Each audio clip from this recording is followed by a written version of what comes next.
Oh, God damn it. My feet are killing me. Oh. But there's literally like 2 or 3 loafing jugs that are open 24/7. So if you leave at a friend's house after drinking a little bit and you want a fucking monster, well, you're going to have to go to the closest loafing jug you can.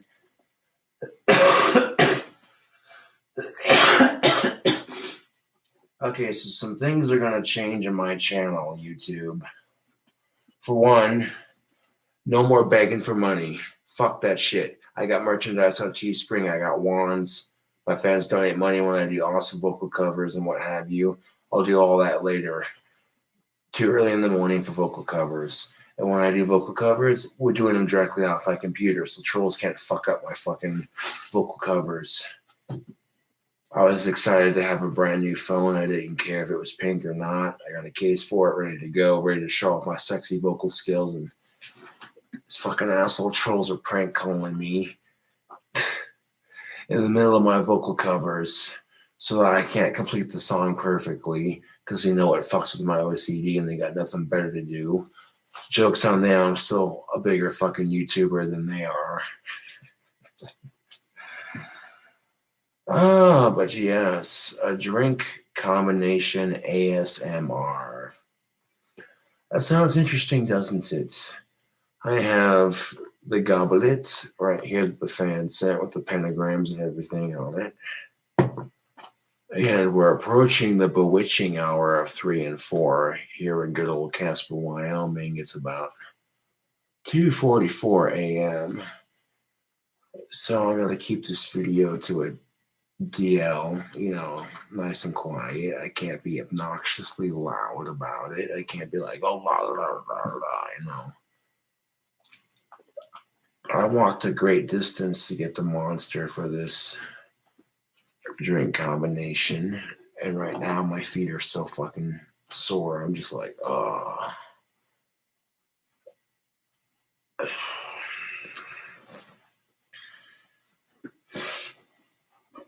Oh, son of a fucking whore. Goddamn boots all tangled up. Hold on a second. There we go.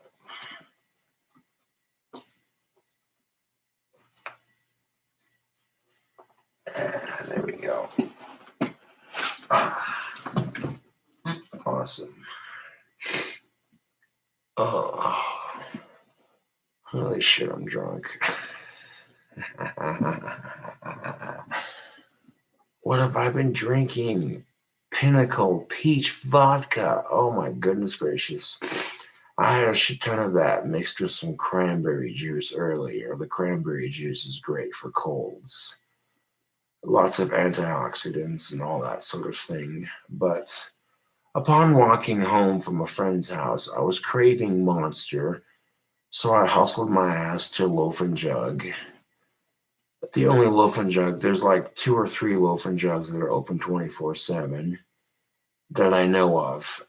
And I went to the nearest Loafing Jug, and look what I bought for the drink combination. Oh, goodness gracious. Look at that huge-ass fucking can of Monster. Yeah, now we're kicking. And I have just a pinch of that. Okay, my flask, my Rick and Morty flask is like this fucking full on that Pinnacle Peach Vodka. So that's practically a full flask. I got to my limit at my friend's house. I'm like, nope, if I'm walking to Loafing Jug to get a Monster, I better cut myself off till I get home. Otherwise, I'll be doing this number walking down the street. That's a great way to get public in talks. Let's walk down the street drunk as fuck, right? Nah, but I cut myself off so I can still walk a straight line. And now, you cool cobras are tuning in for this drink combination. I'm going to crack open this big fucking can of Monster and mix in some of that peach Pinnacle vodka. That was a little loud, but there you go. Open a big ass can of this shit right here. Yeah, buddy.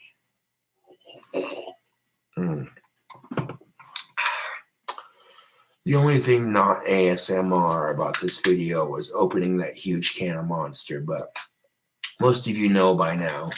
You get a big ass can of Monster like that, you go to crack that fucker open, you know what I'm saying? So once you've got your Monster open, you want to recap it. Boom, show that logo. Yeah. This has got the King Cobra's favorite energy drink right here of all time. Gotta give Monster a shout out. Deliciousness in a can. Oh, I'm giving Monster free advertisement, and I'm not even sponsored. I'm just saying. Monster, hit your boy up. Oh, my feet are killing me after that long ass walk to Loaf and Jug, but it's good exercise, so I guess, you know, it all panned out in the end, right? I got a flask full of vodka and a can full of Monster, ready to do a drink combination for your sick entertainment.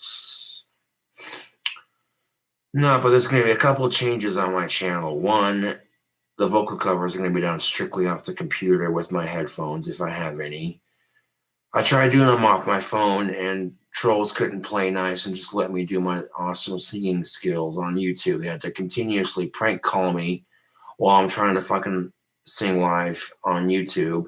And then I had a potential record deal earlier that could have been legit, but because of all these fucking assholes fucking with me, I thought it was fake, so I turned it down. So for all I know, it could have been a legit record deal. And it was only advertising for like a guest appearance on someone else's album, but still, like, God damn it, dude. Ugh. Like, you get one obnoxious prank caller after another, and then one caller saying, oh, by the way, we're a record company. We like your music. Uh-huh. Yeah. And that's the thing of it. That makes it hard to trust people, YouTube. When you're getting one obnoxious prank caller after another while you're trying to do a live video to entertain people and make some money off of YouTube. You know what I'm saying? And then they fucking prank call your sorry Asperger's while you're trying to fucking sing so the song's not completely perfect.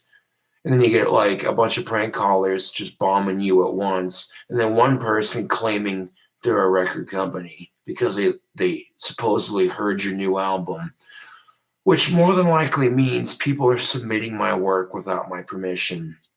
I'm not looking to become a famous musician right now, man. I'm just about making that music, you know?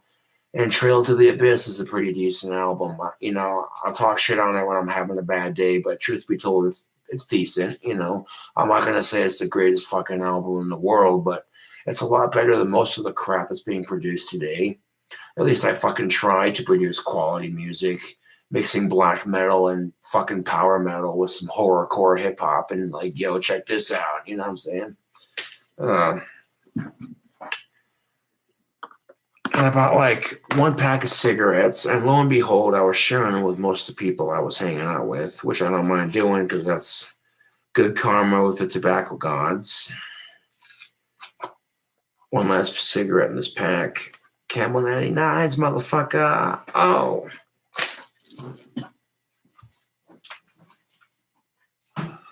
However, I have a pinch of pipe tobacco, so I'm not really too worried about it right now. You know what I'm saying? Like, I got a little bit of pipe tobacco, so, you know, I don't mind running out of cigarettes at the moment.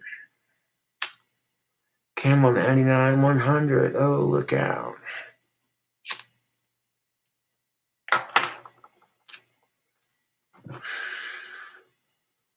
That's legally as big as Monster is allowed to make their cans.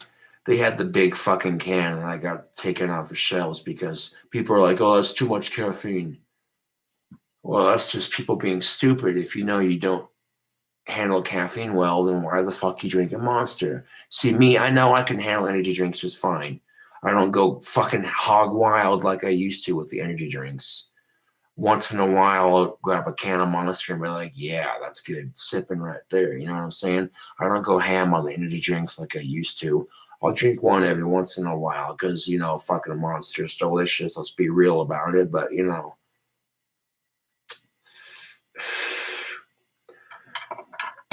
And that I tried retaking the video several times after these trolls were fucking with me on my vocal covers, and then every time after that just bombed miserably. And then by the time I got to my final take on it, my friends were starting to show up and wanting to hang out. And I'm like, okay, you know what? I'm taking a break from YouTube for a couple hours. Fuck all this bullshit. Come back at it with a fresh attitude. And then walking home, I'm like, if I grab a Monster and I mix the liquor I have in my flask, I can make a legit drink combination for YouTube. And I'm like, all right. So I'm excited to say I got a new cell phone. It's not, it's pink, don't get me wrong, but there's a fucking cover on it, so I really don't give a fuck. It was the only color they had in stock. It'll get me by. I really don't care. Like, if you think, yeah, people are wondering, did you get a new phone? Yes, I did. And it gets the job done. I don't give a fuck if it's pink or not. Whoa, see, I caught that in my lap because I didn't want to hit in the floor. Fucking ninja skills, man. Even though I got this fucking indestructible case for it, it wouldn't hurt to be a little bit more cautious with this new one. I've never had that problem with phones before. Then when I broke my other one the other day, I was like, God damn it. Like, let's go into settings and let's turn the phone on to airplane mode. That way people aren't fucking prank calling me in the middle of my fucking live stream. And I'm going to start doing that from now on. That way, if I go to do vocal covers with my headphones, which, okay, they don't plug into the fucking computer. Okay, so how am I going to figure this out? Which means I'm going to have to figure out a way to get the fucking Wi-Fi to cooperate so that way I can do the covers on my phone without trolls harassing me. Oh, good thing that was closed.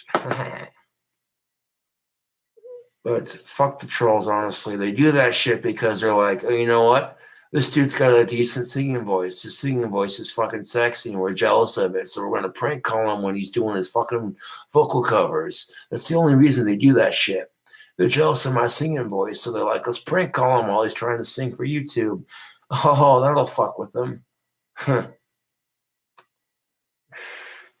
Joke's on you. I came back with a fresh attitude, not letting that shit get to me. Fucking fresh drink combination, bitches.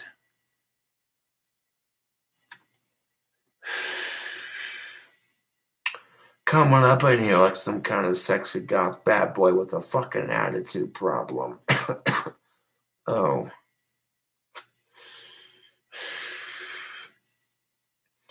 Because I'm thinking to myself, why the fuck would somebody rigorously and obsessively harass somebody to the point where they're not even letting them finish the one song they're doing? That's kind of mean. I mean, especially when the person's autistic and they got a passion for music and they're trying to show off that passion on YouTube. And people are going to be like, oh, I want to prank call him while he's doing it. Like, dude, get bent.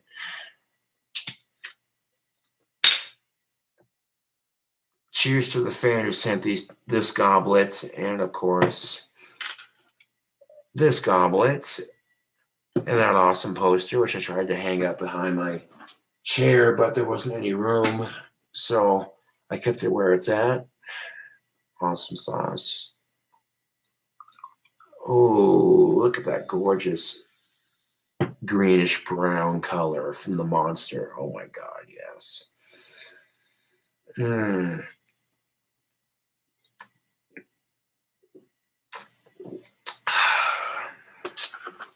Drink combination time, ladies and gentlemen. We're mixing the good, the glorious, the almighty, delicious Monster energy drink, which next to Full Throttle is pretty good. Like, Monster energy drink is like my top favorite energy drink. Full Throttle comes in second. Red Bull's pretty good, so I'll give it a third. You know what I'm saying? Like Red Bull and Midori and pineapple juice. Oh, that's delicious. You want to talk about a drink combination at the bar that'll rock your socks. And most people don't even order it because it's not an actual drink, but I call it a Candy Cobra. You mix Red Bull, Midori liqueur with some pineapple juice. Oh my God. You too. Oh. If you don't like Jaeger bombs, but you like Red Bull, that's a nice twist on it that will actually please the palate nicely. So we got half a goblet of Monster, and then, of course, the other half filled with some of that decadent Pinnacle peach vodka.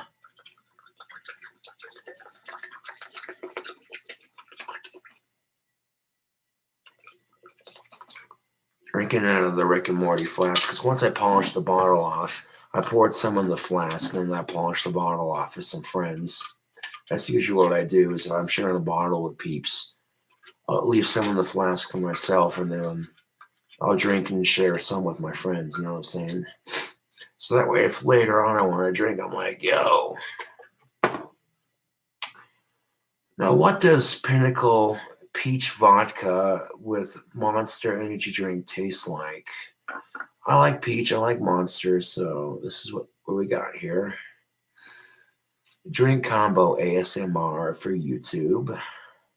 Hold on a second.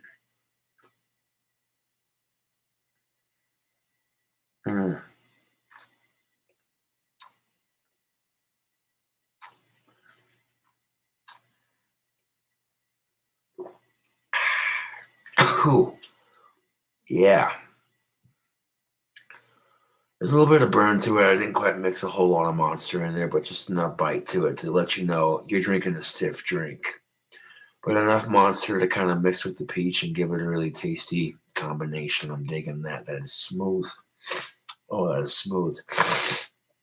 But yeah, it's 420, April 20th. You know, I'll be doing some vocal covers later on in the day. But not right now. It's too early in the morning for that shit. I don't care how fucking sexy my voice is. I'll figure out a way to get Bluetooth working on my phone so that way I can do them off my fucking phone without any fucking people fucking with me and shit.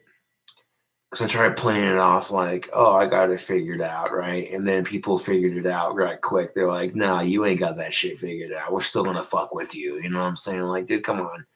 You don't like my videos? Fine. You want to leave a nasty comment calling me every name in the book? Fine. But prank calling me when I'm trying to do a live stream, sending me inappropriate shit in the mail, that crosses the line. Getting me fired from my job, getting my girlfriend to break up with me, that crosses the fucking line. Like, I don't know what the fuck I did to deserve that kind of negative treatment on YouTube. All I did was fire up the camera and say, hey, here's this autistic gothic bastard speaking his opinion for the moment.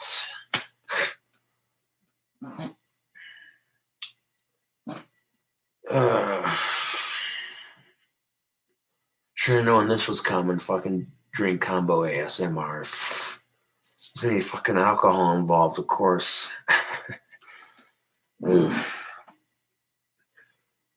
Oh man, that's probably all I'm gonna have for the evening because oh shit.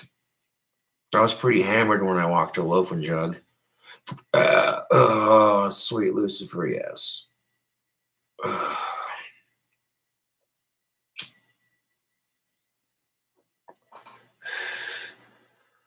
Like if your friend tries to set you up with a chick and she's like, whatever, instead of saying, okay, that's cool, I'll give you his number, call him when you can.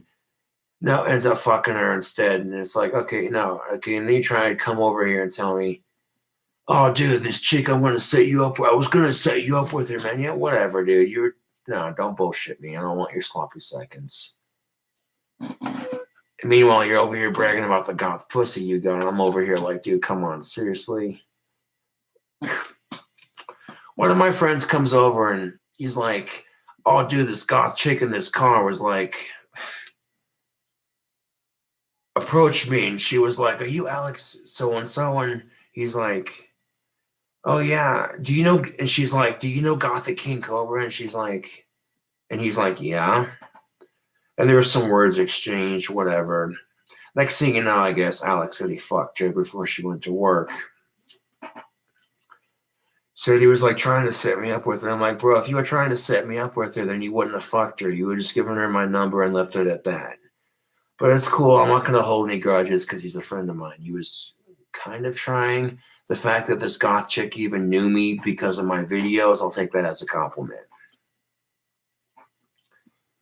Oof, I gotta have more patience and more confidence when it comes to dating. More patience, that I can do, but confidence, having more confidence in myself is a lot easier said than done. Oh, and the honesty comes out when you drink. God damn. Okay, so the first thing I said on my YouTube channel, I says, okay, I'm not gonna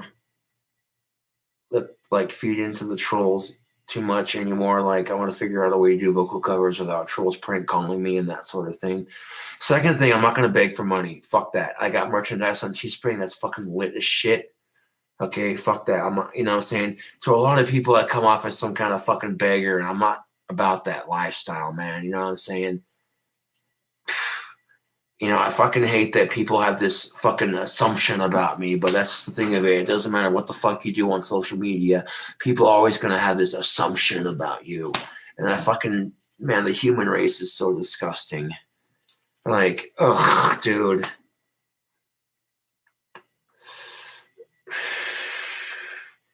You say the human race is disgusting, but you're smoking a cigarette, you filthy nicotine user. Kiss my Asperger's. Was that the straw that broke the camel's back? Just kidding.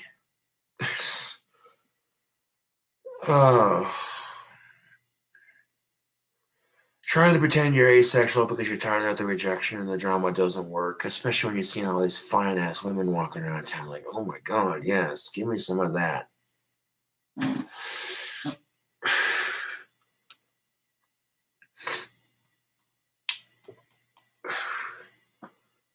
But here's the thing, Slick. I can't expect to have a girlfriend if I don't work on my temper a little bit, because no girl's going to want to fucking date me if I got some hot temper flying off the handle every time I fucking stub my toe or this and that. Easier said than done, you know. I'm used to flipping out about little things, and I'm trying to work on my temper, and I'm not flipping out nearly as much as I usually do, which is progress, but ugh.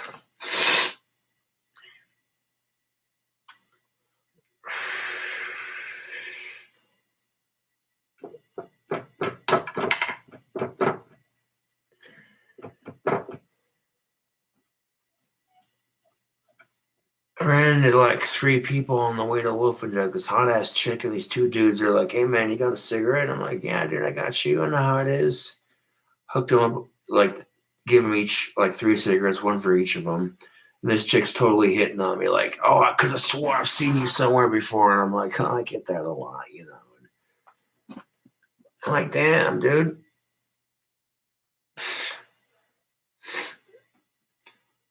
Like, what's a cracker gonna do to get some pussy around here? This is some bullshit. Watch Chatterbait and jack off. Oh shit, that's too real with it. No, but I'm being serious. If you go into Chatterbait females and you're into females in general, there's something for everyone on that website, man. You're gonna find some chicks that you're just like, oh, okay, no, no, why the fuck are you on there? And then you're gonna find some chicks that you're just like, oh, holy shit. You're gonna find chicks from, oh damn, that bitch is fucking fine, I would fuck her all day every day, to just, oh, why the fuck are you on Chatterbait, you nasty looking hoe? Why? Oh dude, oh. So you know what, there's something for everyone. If you're into, you know, certain types of chicks, man, Chatterbait got you hooked up, man. There's all kinds of chicks on there, man. You pop on there any time of the day when you're got the convenience to jack one off, or just check out some hot chicks or whatever. You know what I'm saying? Fucking pop on the Chatterbait. There you go. Oh. No, for me, it's like I pick the hottest chick I can find that sexually attracts me when I'm on there. And then I'll pick the chick and I'll be like, when I got her on the screen, I fantasize that she likes watching me masturbate, you know, that sort of thing. And that's just enough to get the job done. And it's weird, I could fucking jack off and last like 2 minutes, but a fucking hot chick with some good puss and last about 2 hours. And no one said this drink combo ASMR was going to be kid friendly. King Cobra up on this motherfucker smoking tobacco and drinking alcohol. Good God.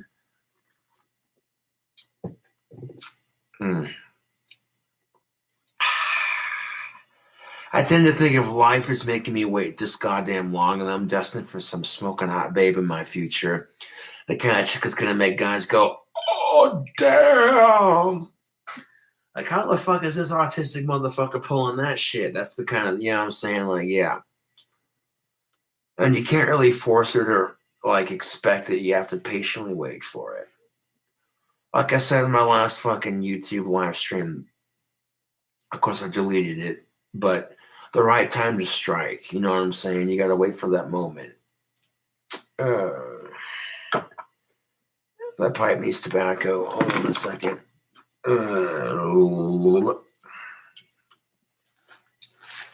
Bust up my pipe tobacco stash here. So hopefully, what kind of fucking word is that? Hopefully y'all are having a wonderful day for all my UK fans, all my fans across the world. And if you're just waking up early morning to April 20th, hopefully you're all having a wonderful day. I try to keep a cool head when it comes to trolls, but it's not easy, man. When they try as hard as they can to make your life miserable when you're already fucking miserable because of your own bullshit. You know what I'm saying? Like, that's just real talk right there. And, most of them think it's funny because their sad, miserable lives are more miserable than mine. They think to themselves, oh, yeah, I want to fuck with this autistic because, he can barely function in society. And it's a fucking sick game to me. Ha, ha, ha. But the joke's on them when I'm gaining more subscribers on YouTube just from doing shit like this, fucking drink combination, ASMR type bullshit. Oh, man. All I gotta do is drink some fucking Monster and be on a fucking loop, man. I'm already on it, man. That's what I'm fucking saying. Got my window cracked open because, if I want to smoke in my apartment, I like to crack my window open so the smoke doesn't fog out the apartment,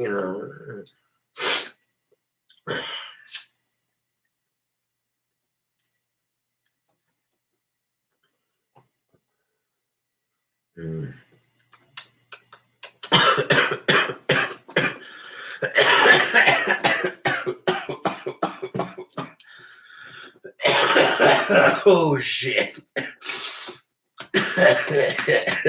Yeah. That's the kind of tobacco that'll help you cough the mucus out of your system. Oh, shit.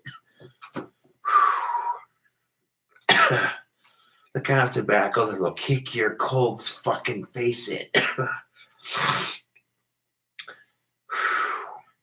Now, I'm not happy that I had to sell my pistol to get a phone, but at the same time, having the phone is a nice convenience. So, I'm not selling my first gun. Fuck off. That's my double barrel shotty. No. When it's your first gun, no. There's a bit of sentimental value to it, god damn it. When you bought your first gun, you don't give up on that. If you like you have to be in like some desperate times and desperate need of cash before you give up on your first gun. That's all I'm saying. People in fucking chat are like, oh, isn't Doc Holliday rolling over in his grave because you had to sell your pistol for a phone? Making stupid, retarded comments, and I'm over here like, dude, come on, really? Yeah, it sucks I had to get rid of the pistol, but at least I still got my shotty, and you know what? Doc Holliday would understand, so you know what? Fuck all of you.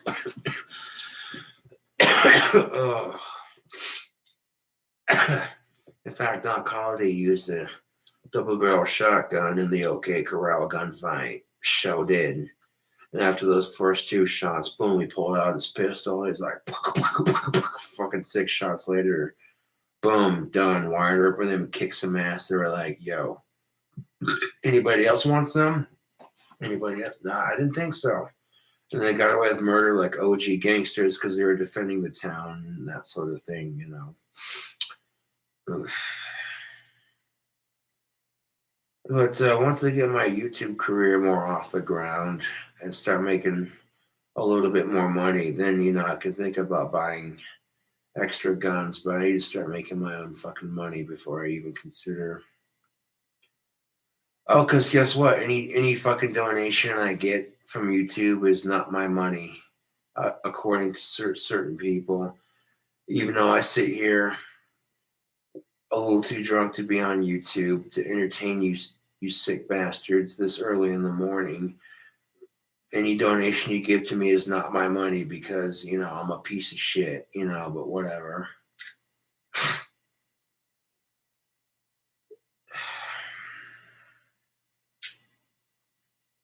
Yeah.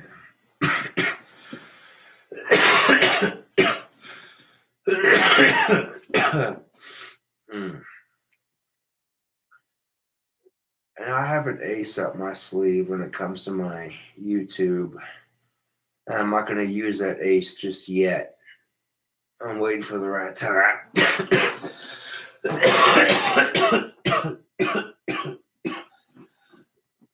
Oh, God damn it. Oh, man. Nice fart. That was juicy. However, walking the loafing jug, I'm all jamming out to music on my phone and singing along to the songs that I know, matching that shit pitch perfect. By getting closer and closer back to the apartment, I'm like, all right, let's put the phone away. Let's sneak in as quietly as I can and get this ASMR shit started.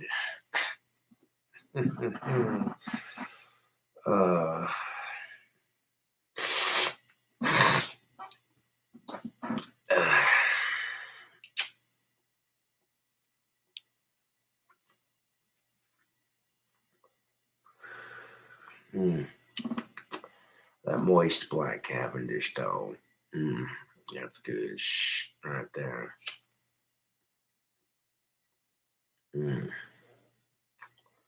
That's good tobacco. Oh, shit. Think about one sec. Oh, shit. Think about black tobacco. It dries your throat out. Show do. So you want something to sip on while you're enjoying your smoke.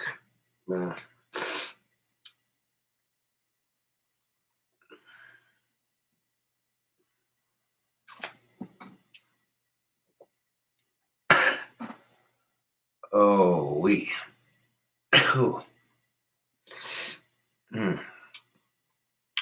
You know, that Monster and that Pinnacle Peach Vodka, that's a really good combination. If I were to mix more Monster in there, it'd burn a little less. Of course, after the heavy night of drinking, no one would blame me for topping that off with some of that caffeinated goodness. Caffeinated goodness known as Monster Energy drink. Loving that black and green logo. That's sick. Represent the colors, baby. Yeah. All right.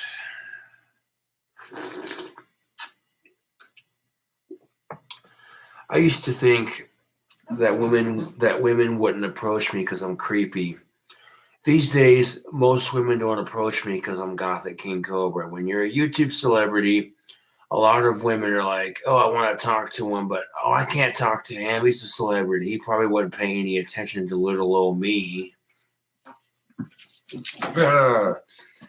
Okay, it's flattering, but at the same time frustrating. Like, okay, I'm just a regular fucking person. I have the things that make me interesting, yes, but I'm very approachable if you just give me a chance, you know.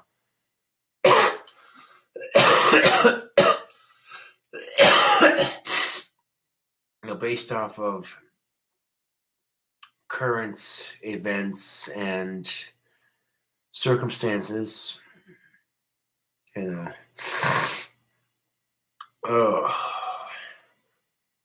This cold's about that close to being gone. And I gave homeboy Danny that BB gun earlier, and he was definitely digging it. So that's what's definitely up.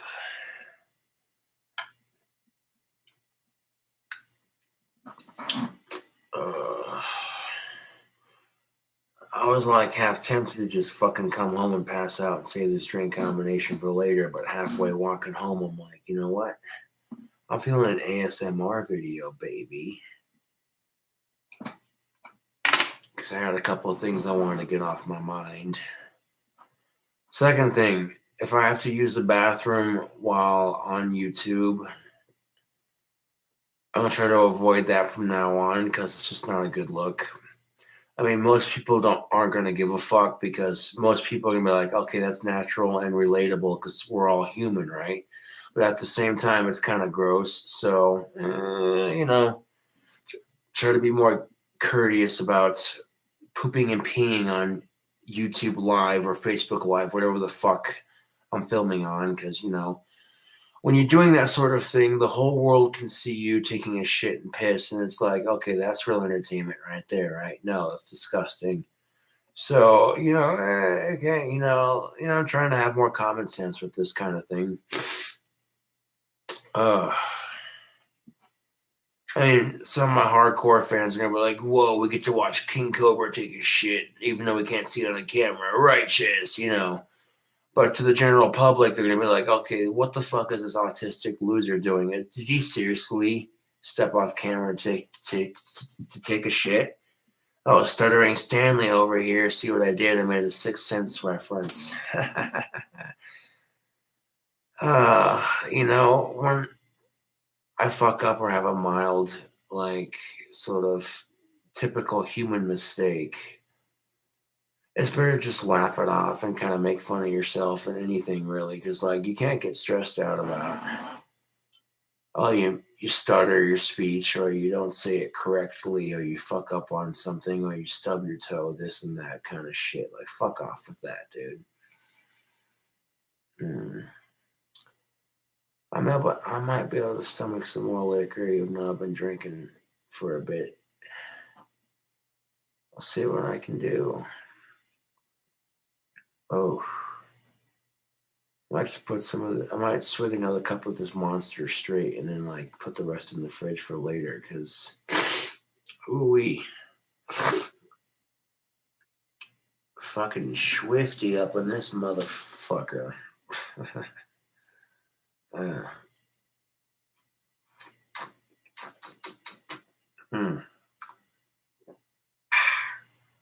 There we go. Just enough Monster to mellow out the bite. Decadence.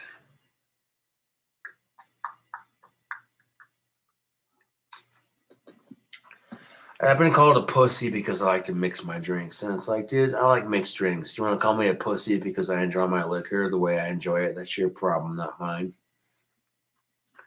Well, you're a pussy if you mix your fucking liquor. And what irrelevance does this serve?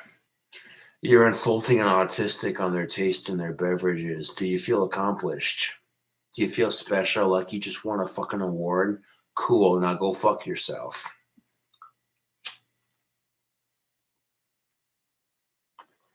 Well, if he just clean up his content, he could probably make more subscribers. Yeah, I could, but the brutal honesty, man, that's what people subscribe for.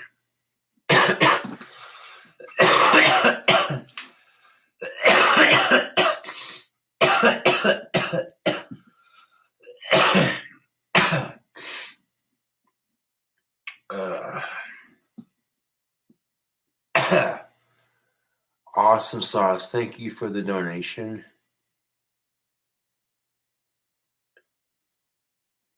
Yes, for Durbutts and Kevin, a blessing from Lord King Cobra. Thank you for the $2 donation. You want to spell, you want to shout out, hit that donation button, peoples. When I go live on YouTube later, I want to sing a couple songs that I know how to sing. And after that, if you want me to sing any more songs, you want to throw in a request, for this human jukebox, then you're gonna have to pay up, man, pay up. Unfortunately, this next batch of wands is taking a bit longer than anticipated, but it's looking good so far. I can definitely assure you that my second batch of wands is going to be even better than the first batch. And it might sell out quicker because the first batch, people got word and like, whoa. Now all of a sudden, supposedly the fake King Cobra is making wands. Supposedly all these other people are making these cheap-ass $4 wands. And I'm like, that's an insult. Why make a cheap-ass $4 wand when you can take the time to craft a handmade wand out of the materials you can find around in your local area? You know, like when I'm seeing people selling cheap-ass flimsy wands for $4 a pop on Etsy, and I'm taking my time to carve a wand out of a fucking stick, I'm like, dude, this is just insulting to the craft. Like 100%. Like, get the fuck out of here. I'm taking my time to whittle a fucking wand or two, and these motherfuckers are taking fucking chopsticks and construction paper and hot glue and making these cheap-ass fucking wands. I'm like, dude, come on, really? Nah, dude. Because when you feel my wands, people who have my wands already, the first batch that sold, people who have my wands already know that when you hold a Cobra Crafts wand, it's an authentic feel because it's a real fucking wand. You see me doing magic on YouTube, now you see me making wands on Etsy. The same person doing magic videos on YouTube is now selling wands. Oh shit. You know what I'm saying? Instant selling point.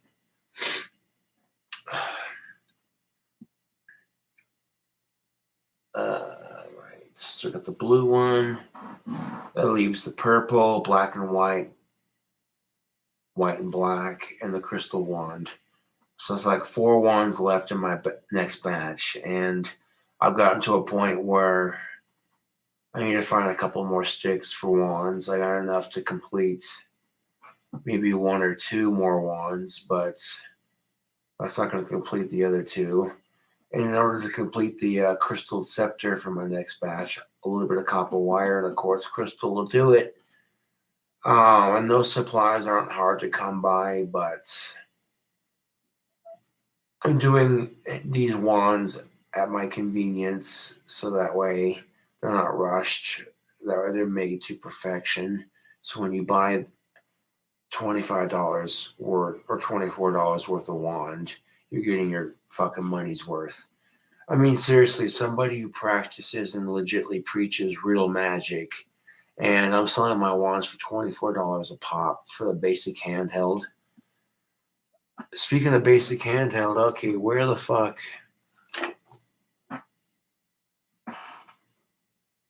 Wait, no, it's not there. Shit.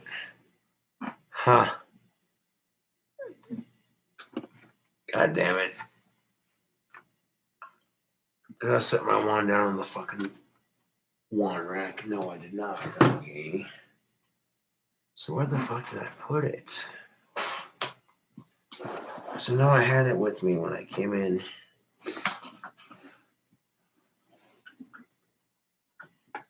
Huh.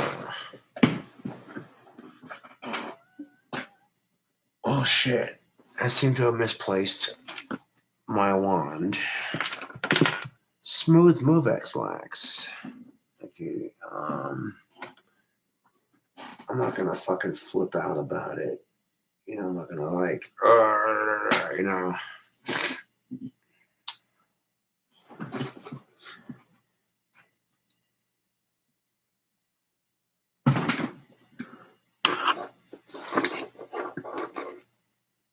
That's the eyeliner pen.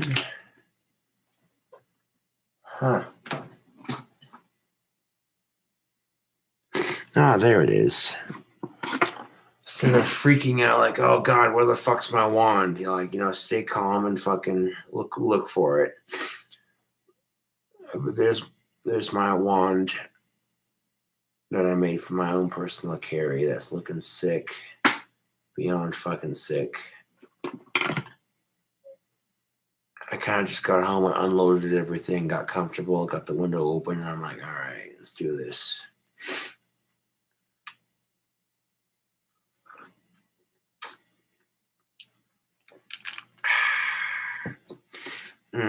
That Monster and that Pinnacle peach vodka. Oh, that's good. You mix just enough Monster to mellow out the burn, and it still mixes with the peach very nicely.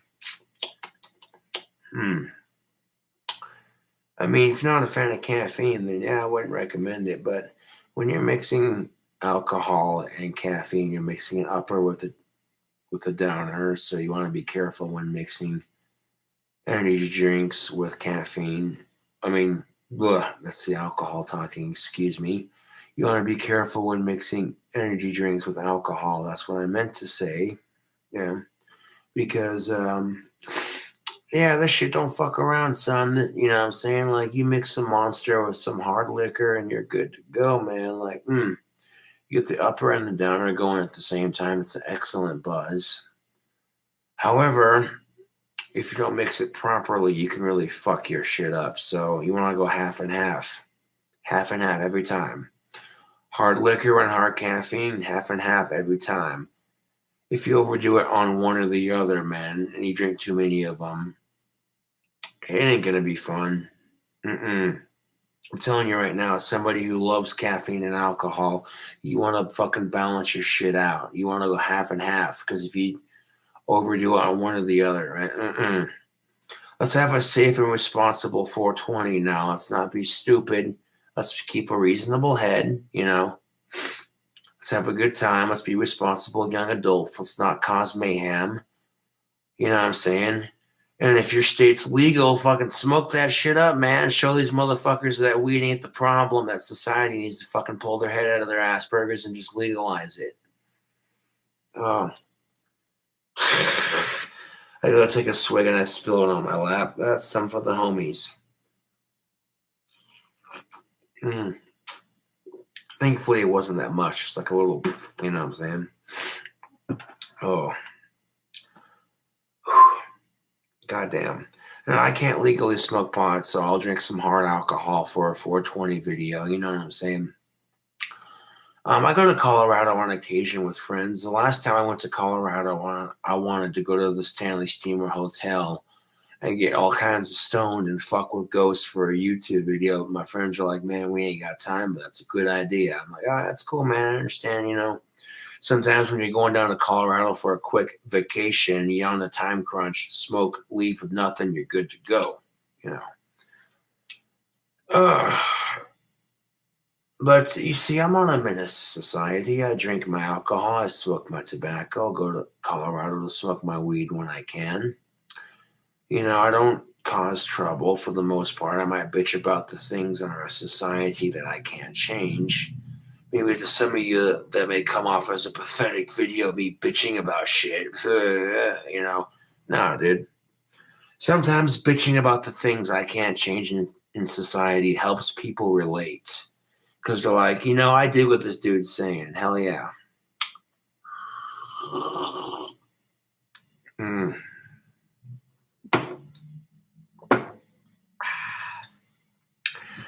And people still freak out about the thought of me owning a shotgun. And I'm like, dude, first of all, Danny Phil said you shouldn't commit suicide because you'll never know what you'll miss out on in life. Second of all, the way Chester's suicide affected me and so many other fans around me and around us, you know. Third of all, I promised my friend Scotty I wouldn't commit suicide. We made an anti-suicide pact. So, yeah, you know, when you make an anti-suicide pact with your friend, basically saying you won't do it if he won't do it, you know what I'm saying, that kind of thing, you got to stay true to that. Otherwise, dude, you're just, you know. And if life sucks, at least you're living life to celebrate it to some extent, yeah. There are times I don't have alcohol, but I make the best of it when I do have it, because, you know, that time's not always going to be there. It'd be nice if I could be this kind of wasted 24/7, but, you know, realistically, that's not going to happen, so I thoroughly enjoy the fact when I get to this point. Because I'm not always going to have it, but, you know,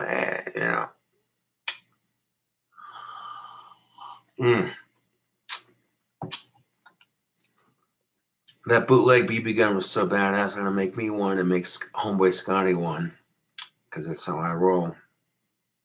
That's not gonna happen immediately, but that's in the near distant future. Yeah.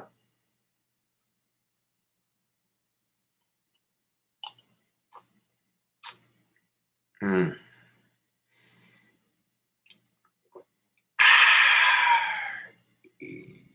Yes. Hmm. So I don't care what you're doing this 420. If you're smoking or drinking, don't matter, dude. If you're celebrating 420, be responsible about it, man. Don't be a fucking dumbass. Don't get caught up in stupid shit. You feel me? Okay, this is King Cobra being real with you right now, man. I love celebrating 420 any way that I can, but be responsible with it.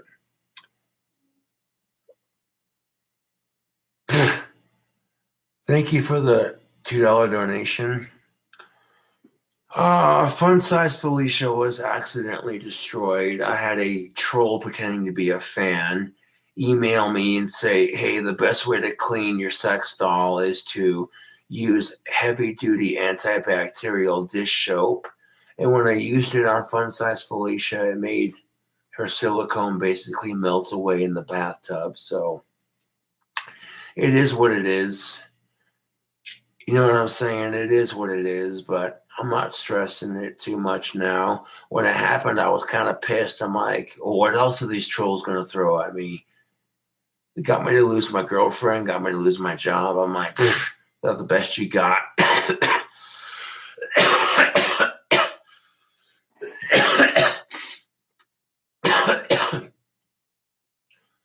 After these trolls got me to lose my sex doll, got me to lose my girlfriend, got me to lose my fucking job, and damn near tried to get me to lose all my subscribers. I'm like, dude, that's the best you got. People are fucking harassing me nonstop, and I'm still coming up on top, better off than you are. So, you know, I'm not gonna beg my fans for money when I offer awesome merchandise on Teespring, for one. Two, I want to avoid pooping and peeing on camera unless it's an emergency, because it will look better on camera. You know what I'm saying? And three, I want to focus mainly on my music and my cooking videos. Um, you know what I'm saying? Like, yeah, that pizza pocket I made a couple of days ago, that shit, ho, ho, ho, ho. Making a pizza pocket out of an entire roll of pizza dough, you won't regret that, man. That shit was so fucking dank. So fucking dank.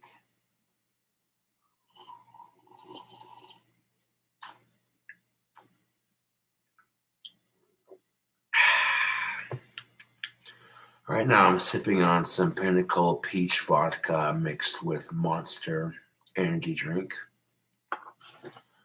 Big ol' fucking can, go big or go home. That's what I'm fucking saying. Give these cool cobras a shout out and a free advertisement, baby. Yeah. Not really paying too much attention to the chat, just kind of doing my thing. Entertaining you cool cobras for a moment. When it's more appropriate, I'll do some vocal covers for YouTube. But right now, I'm just kind of, hanging out, bullshitting with y'all.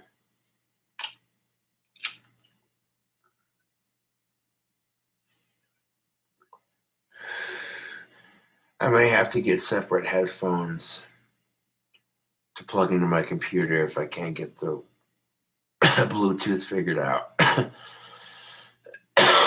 But at least when I do my vocal covers off the computer, I can sing off of YouTube off the computer and not have a bunch of people trying to prank call me in the middle of every fucking song that I do. So like every 5 seconds, I'm like, hang up, continue the song, hang up, continue the song, hang up. Fuck that. Fuck that.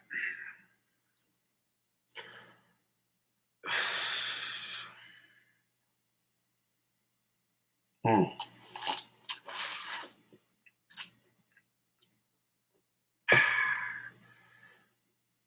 I had to shave my goatee off. I didn't like that one bit, but I over trimmed it right now. I'm getting that stubble growing out so that when I go to reshape my goatee, it'll be nice and sexy.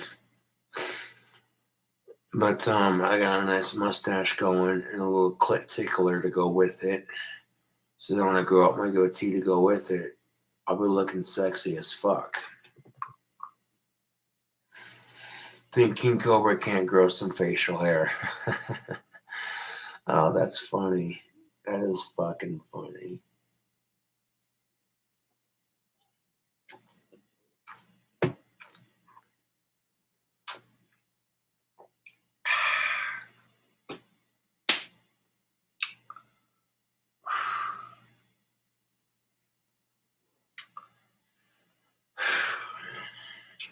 So if you're ever feeling suicidal or depressed, fuck that shit, dude.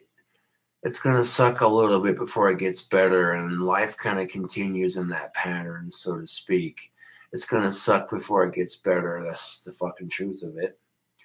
I mean, it'd be nice if life were easy for everyone and that nobody had to struggle. That would be nice, but that's not how life works. You know what I'm saying? And as somebody who struggles with autism, I think to myself, yeah, it sucks, but it could be worse. I'm seeing people out there who have epilepsy, people who are crippled, and they're putting one leg on a time, one pant leg on at a time, not worrying about it. Thank you for the donation. Shout out to Webster, Holly, and us. Yes.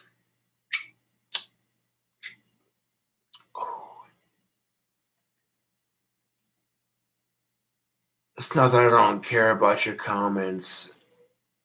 I mean, like, if I see people donating, at least trying to make my AdSense build, I got to be sure, especially to thank them. I mean, at least because these people are helping me build a career. So, like, I'm making money just getting wasted and doing YouTube videos. I fucking love it. Doing a fucking alcohol and energy drink review live on YouTube. Of course, most of you fuckers who have followed me since the Gothic King Cobra 52, you're going to be like, yeah, King Cobra drinking a monster. That's more old school. Rock on, man. Yeah.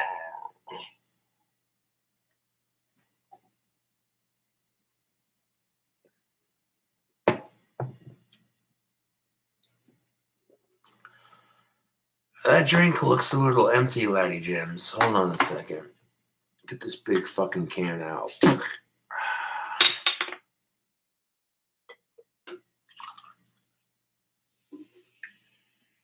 Carbonated goodness.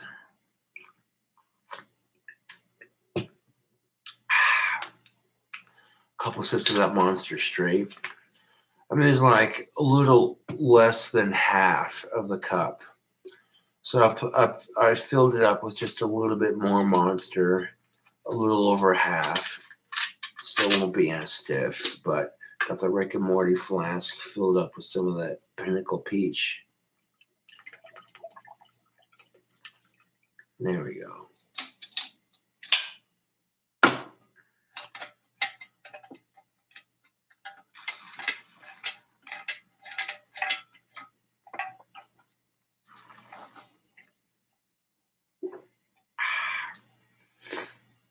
Yeah, there we go. I mixed that second one perfectly. Oh my God, that's delicious. Yeah, no burn at all, just fucking smooth sailing. Oof. You got to be careful with alcohol that goes down that smoothly, man, because if you're mixing Monster with any hard liquor, if you're already a fan of Monster, you're like, yo, this shit tastes like Monster. Delicious. And then you get the taste of the alcohol afterwards, but no burn. You'd be like, oh, dude, this shit goes down so smooth. Like 5 or 6 of these drinks later, you're going to be like, hey, you guys, these guys.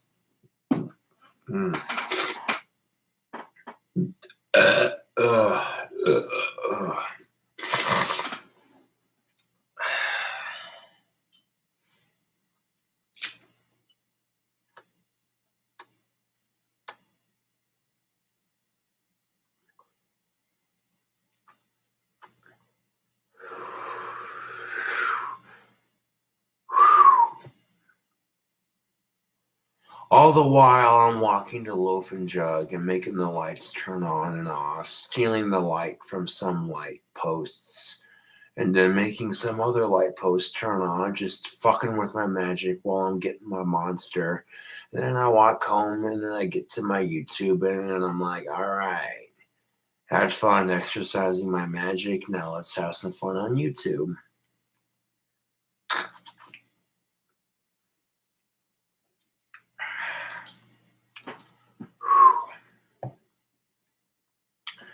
I may end up doing some Linkin Park vocal covers later on today with the rest of it. Like I'm gonna do a nice bundle of vocal covers before I start taking requests.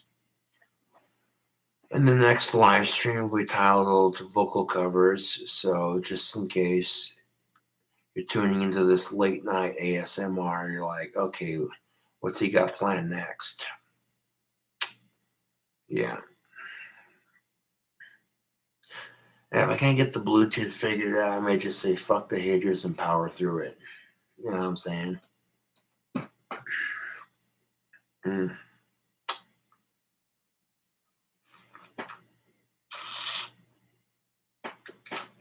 Mm.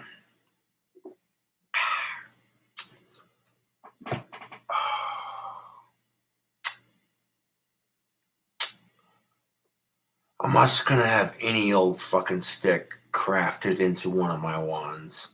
People who get my wands are receiving a quality crafted wand. Okay, I'm not going to have any stick carved into a wand. I have a process that I go through when I carve my wands for myself, and I apply that same process to my product when I sell them on when I sell them on Etsy. I almost said Teespring. I'm getting my fucking. I'm a bit of an entrepreneur, you can say. I sell wands on Etsy. I sell awesome merchandise on Teespring. And Teespring's easier to keep up on the merchandise, but keeping up on the crafted wands is a bit more difficult. But the batch that I have started so far looks damn good. Damn good. Yeah. I may end up carving like 2 more wands out and then trying to find a stick for like 2 more wands after that. But right now, I'm not like, I don't want to rush perfection. You know what I'm saying? There's a reason why Cobra Craft Wands is going to build that reputation for quality made wands. Because when you get a hold of a Cobra Craft official wand, it's like, oh damn, this is what real power feels like in the hands. Fucking A, hell yeah. And the person who used Teespring to fucking harass me and my friend Alex,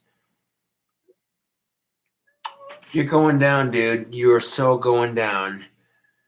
You know, there's a lot. You want to harass me, whatever. That's your fucking sad life, not mine. But there's a line you don't cross. And when you cross that fucking line, you're going to end up really fucking yourself hard. And not in a good way either.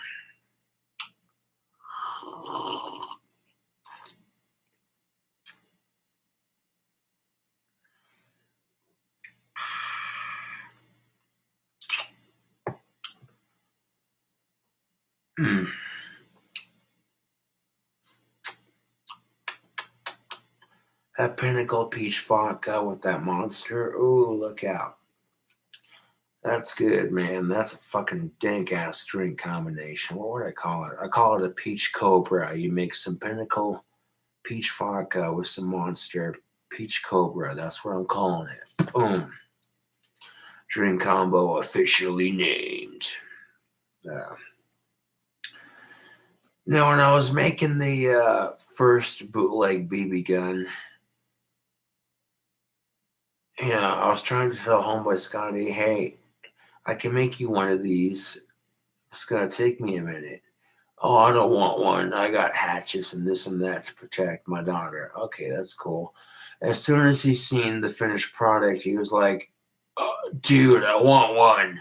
I'm like, Could have told you that one, man. I'm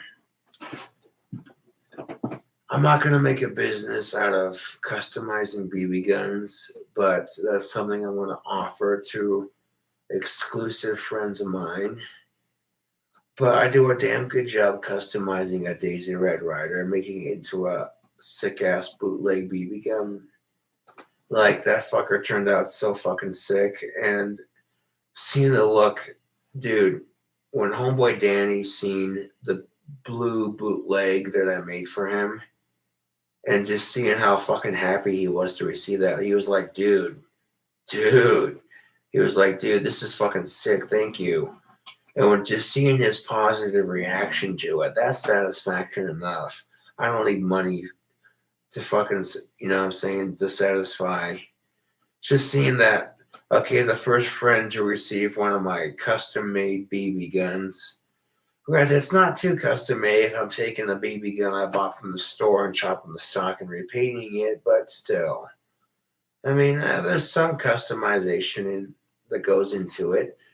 I can personally engrave it like I did, and then lo and behold, as soon as I got my cell phone, I'm like, okay, now I need to call my homie up and be like, bro, I got that BB gun I was making for you.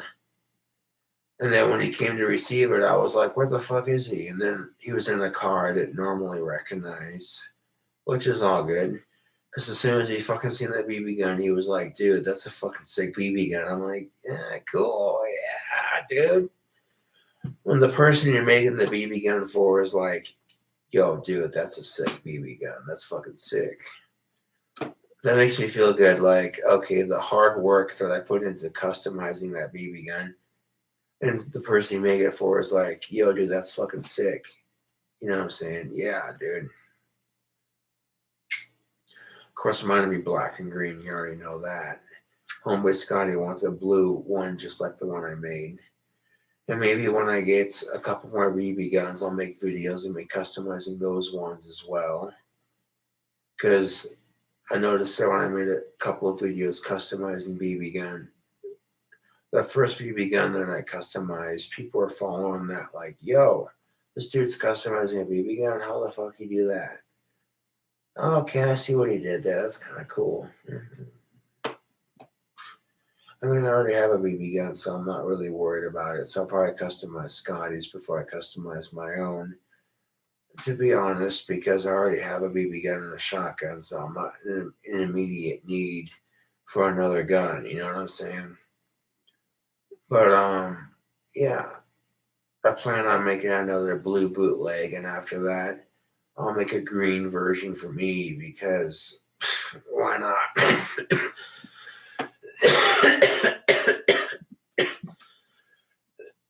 Oh shit!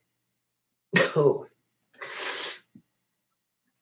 that cold is so close to being gone. It's like literally that close to being gone.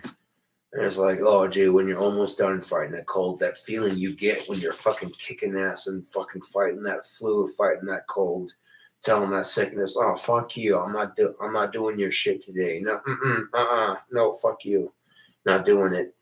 When you start getting sick, you start pounding fucking, what are those called? Those dissolving tablets that dissolve, immune tablets, whatever the fuck. Okay, you do whatever the fuck that works for you when it comes to curing your cold. I do stuff that works for me, and the stuff that works for me when that cures my cold when I'm having one, I'll share that advice on YouTube. I'll be like, okay, so this is what cured my cold, blah, blah, blah, blah, blah, blah, blah, blah, blah, blah, blah, blah.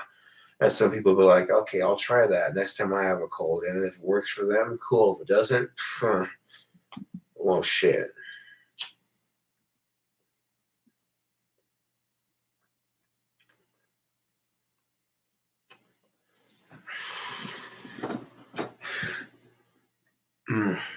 That tobacco was smooth. Oh my God, that taste is delicious.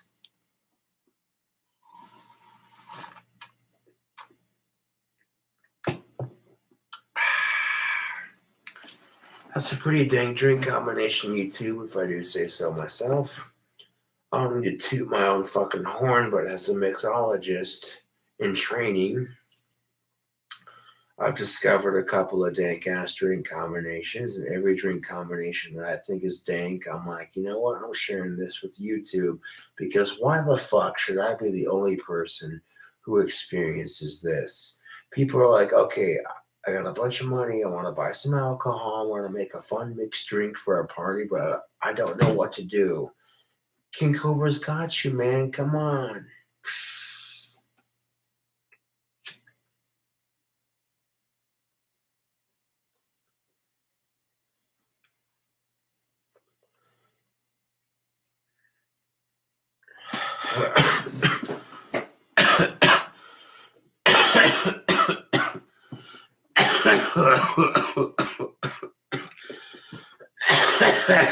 Oh shit.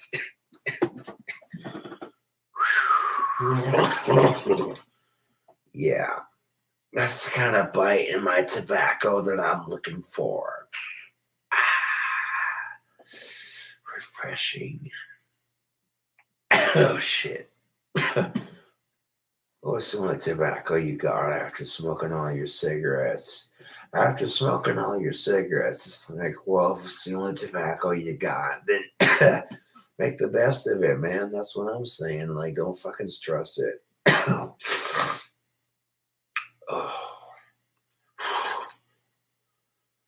I really shouldn't be this drunk or tipsy, whatever you want to call it, on YouTube, but I'm doing it for your sick entertainment, so yeah.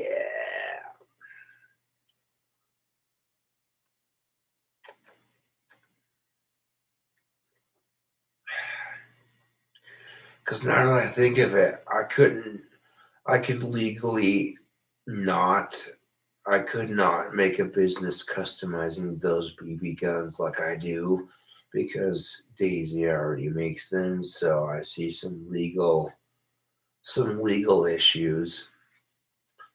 I mean, don't get me wrong, cutting the stock and repainting it, that shit looks good. You know what I'm saying? And doing it a bunch of different custom colors. I'll do that at a homie request, but I'm not going to do that as a side business, because I could see some legal ramification, just some mild legal ramification. Custom made BB guns, huh? How the fuck you doing this? Yeah, wouldn't you like to know?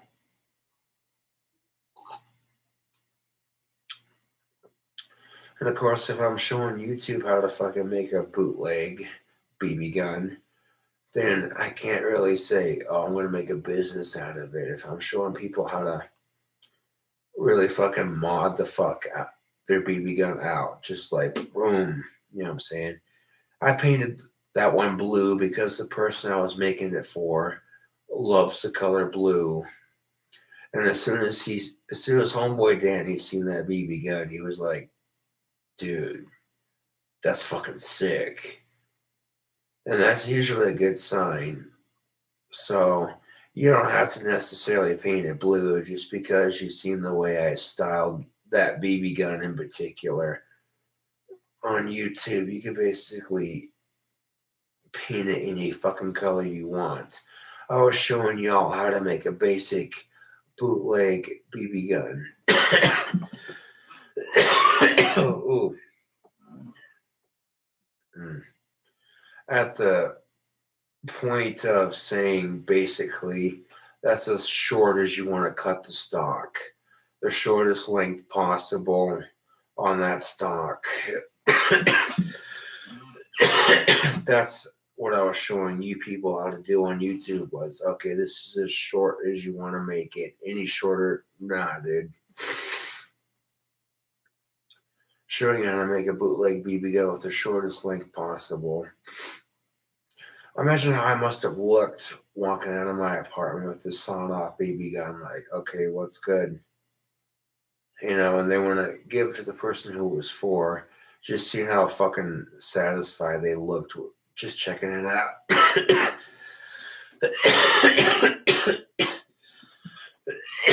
that just shows me, you know what? It didn't take that much to customize it, but they can appreciate the craftsmanship I put into it. So, you know what? That's cool. Hell yeah. That person said they'd use it for hunting and shit. So I'm like, hell yeah.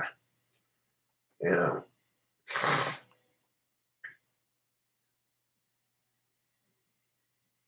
The kind of BB gun that just says, I'm taking care of business. You want to fuck with me? As I explained to YouTube before, chopping the stock on your BB gun is not illegal. You don't need NFA paperwork or a $5 tax stamp or this and that to do it. Fuck all that. You just take a hacksaw, you know what I'm saying? And the place I cut it on the last BB gun I customized was the minimum length you want to cut it. You know what I'm saying? For a so-called quote-unquote bootleg BB gun. And I wanted to show you all how to make a bootleg BB gun on YouTube, and that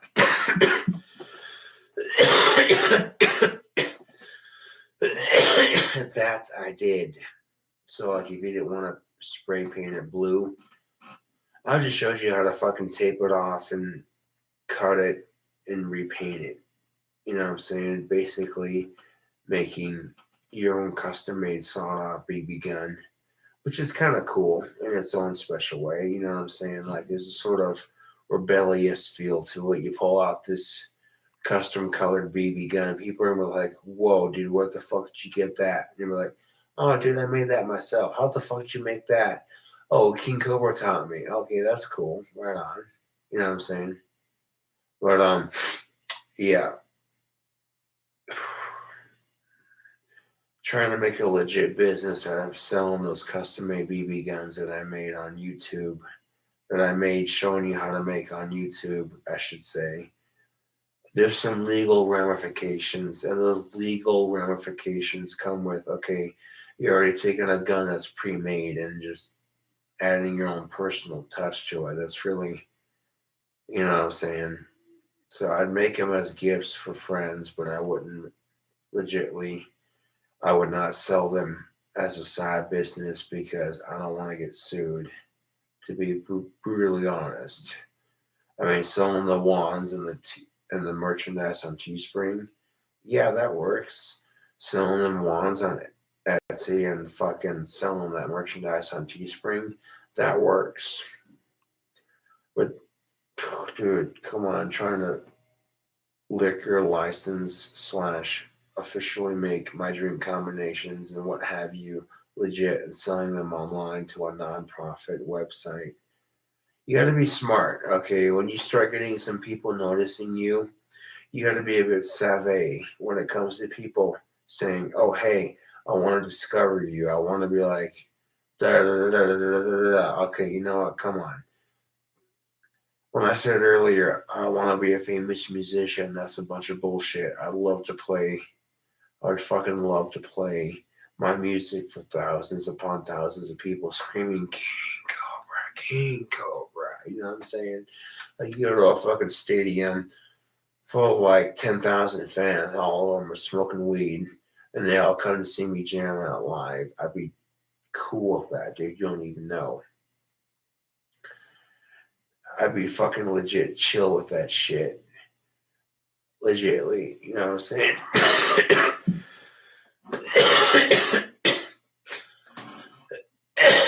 But that's not going to happen if you don't get signed. I might have had my chance earlier, but I kind of might have fucked up on that because I had a bunch of fucking trolls prank calling me at once. At the same time this record company called, so I might have mistaken it for a troll prank call earlier. And it might have been a troll. It might have been a legit record deal. I'm never going to know at this point because I told that person, hey, I'm not interested, and I hung up politely. You know what I'm saying? Like, ugh, dude. If that was a legit record deal, I'd be like, dude, this person's like, oh, hey, our company noticed you and your music, and we want to feature you as a guest artist. What the fuck is this guest artist shit?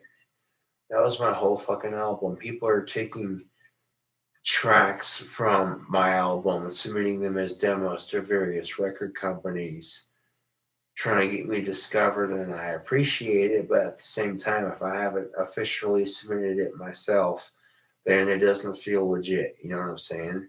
So I would appreciate it if people would just lay off on that.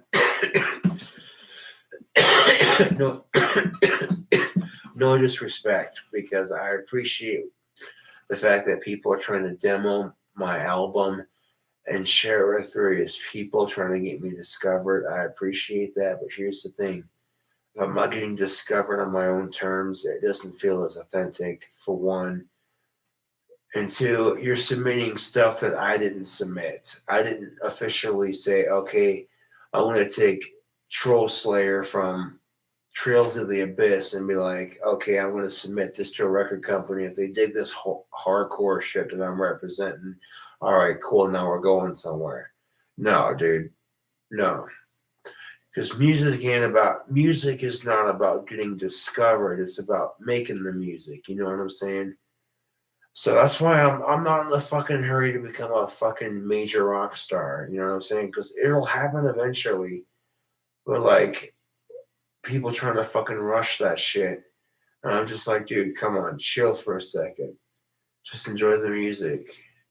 And if it catches, it catches. If it don't, it don't. It's whatever. Maybe the next album will get them talking. You know what I'm saying? That's how I've always been when it comes to my music. I'm like, you know what? I'm making this music that I would want to listen to. I'm making music that I would jam out to. And then if people can dig it, cool. If they don't, none of my concern. You know what I'm saying? I'm making music that I would want to. I'm making music that I would listen to. I'm not making it for somebody else. You know, some people can dig that, and some people are just like, what the fuck is this shit? Trails of the Abyss. This fool calls it music. Well, I'm going to take a break from making albums. I've already made 8. So I can work on my writing skills with The Reckoning of the Snake, which is the horror story I'm writing.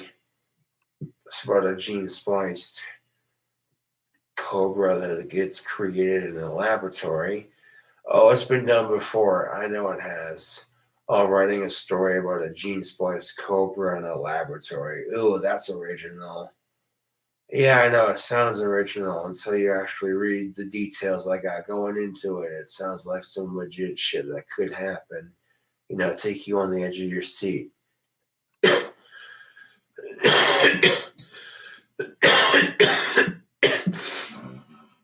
Basically, what I'm saying is that the horror story that I'm writing for this so-called gene-spliced cobra is going to be like the scary story that plays out all the fears you have against snakes. If you have a fear of snakes, this kind of story that I'm writing is going to take that fear of snakes and amplify it by about 10,000. You know, a good scary story keeps people on their seat, keeps people reading. And, you know, my music could take off quicker than my stories, and my stories could take off quicker than my music. Either way you shape it, I have social media at my fingertips. And as soon as I write the story, I could submit it to a fucking free writer's post, if you will. Like a free vlogger's post. Like, oh, submit your story. We might publish it. That kind of thing. You know what I'm saying? And people go like, oh, dude, this story right here kicks ass. What is this? You know what I'm saying? And then people get, you know what I'm saying? That's all it takes. My music and my stories, one of the two. Something's going to fucking take off. You know what I'm saying? People are like, where do you see yourself in 5 years? That's a good question. I see myself as a famous musician or a famous author, one of the two. I'll take either one, to be honest. But as long as I'm using my creativity to make art that people can be like, you know what? I dig it. You know what I'm saying? And even if people don't dig my creativity as art, fuck them. You know what I'm saying? The opinion on good art is selective, much like music. And disregards. Not everybody has the same taste in music. Not everybody's going to have the same taste in art. So if you see something, you're like, oh, that's a profound piece. Someone else is going to be like, what the fuck is that shit? I don't get it. That's ironically enough what makes art so frustrating is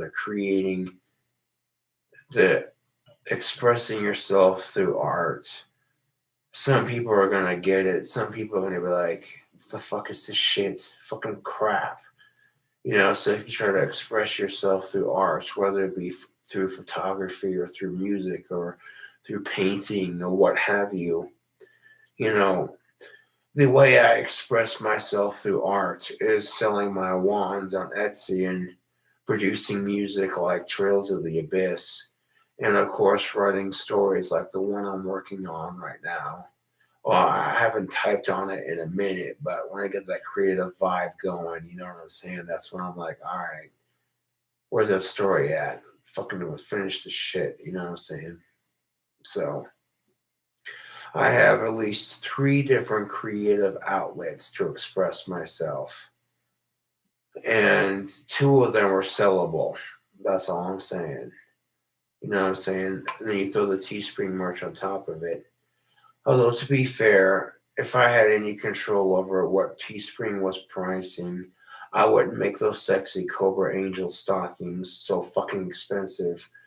The most any woman has spent on a fucking pair of stockings is like maybe 20, 25, 30 bucks on a pair of leggings.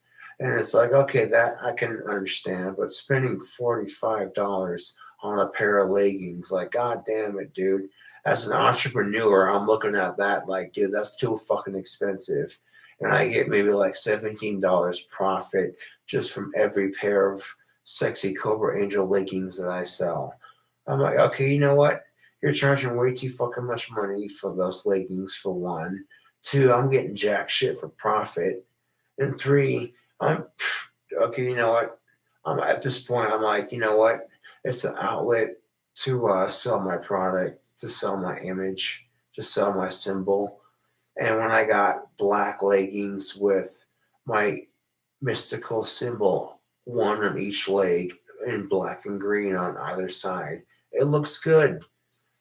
And some of the female fans that I was talking to earlier were like, god damn it, that's expensive, but that shit looks good. So I know Teespring is going to be outrageously overpriced, but at the same time, it gives me a place to sell my brand and sell my name and sell my logo, and it gives people quality merchandise. Because right now I'm rocking the King Cobra merch t-shirt, fucking medium-sized, sleeveless, unisex, yeah. The Cobra Cares t-shirt is for cancer awareness. That's for charity, obviously. The Cobra Cares t-shirt on my Teespring, that's strictly for cancer awareness.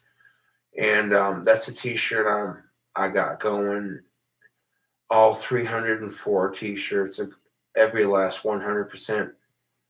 100% of those profits going from the 304 t-shirts sold on the Cobra Cares t-shirt on my Teespring. That's all going to cancer donations, man. Like, straight up. Like, if I manage to make $4,000 to $5,000 off 1 t-shirt, that's going towards cancer charity, man. Straight up. Like, I'll donate at least $1,000 to like 5 different cancer charities. That's when I'm oh shit, excuse me. That's what I plan on doing with the Cobra Cares t-shirt.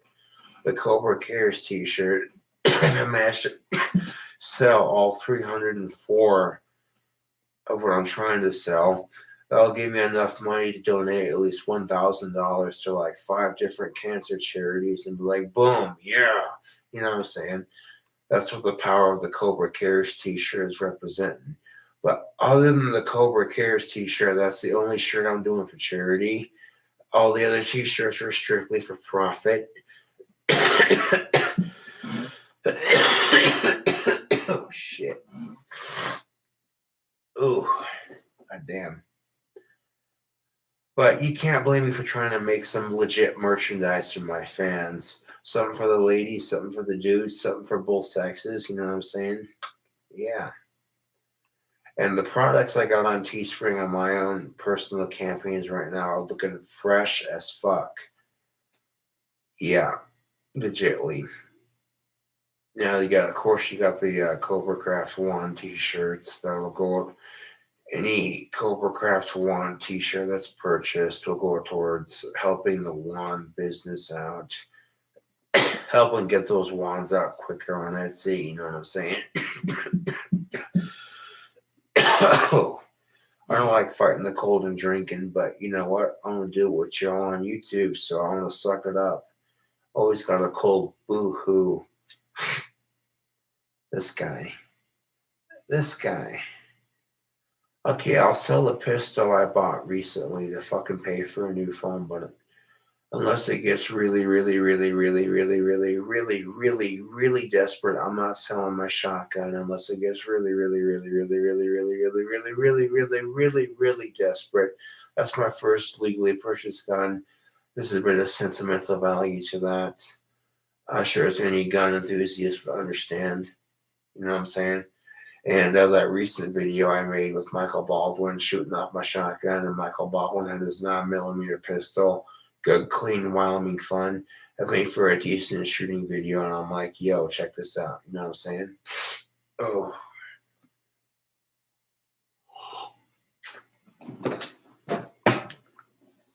I want to say a joke that might get me in trouble with YouTube, but you know what? I'm feeling edgy right now. What do you call a 5-year-old? What do you call a 5-year-old with no friends? Give up? A Sandy Hook survivor. David Caruso on CSI Miami goes to investigate the Pulse nightclub shooting. And after David Caruso investigates the Pulse nightclub shooting, he's like, I guess that faggot puts on sunglasses, came to blow his load. Yeah! Open it! So that's the kind of edgy humor you subscribe for. That's the kind of shit you're just like, oh, dude. Was that too dark? I'm sorry. No, I'm not sorry. Okay, Caitlyn Jenner's on a diet. She's trying to avoid trans fat. Oh. 3 edgy jokes in one YouTube video. God damn it.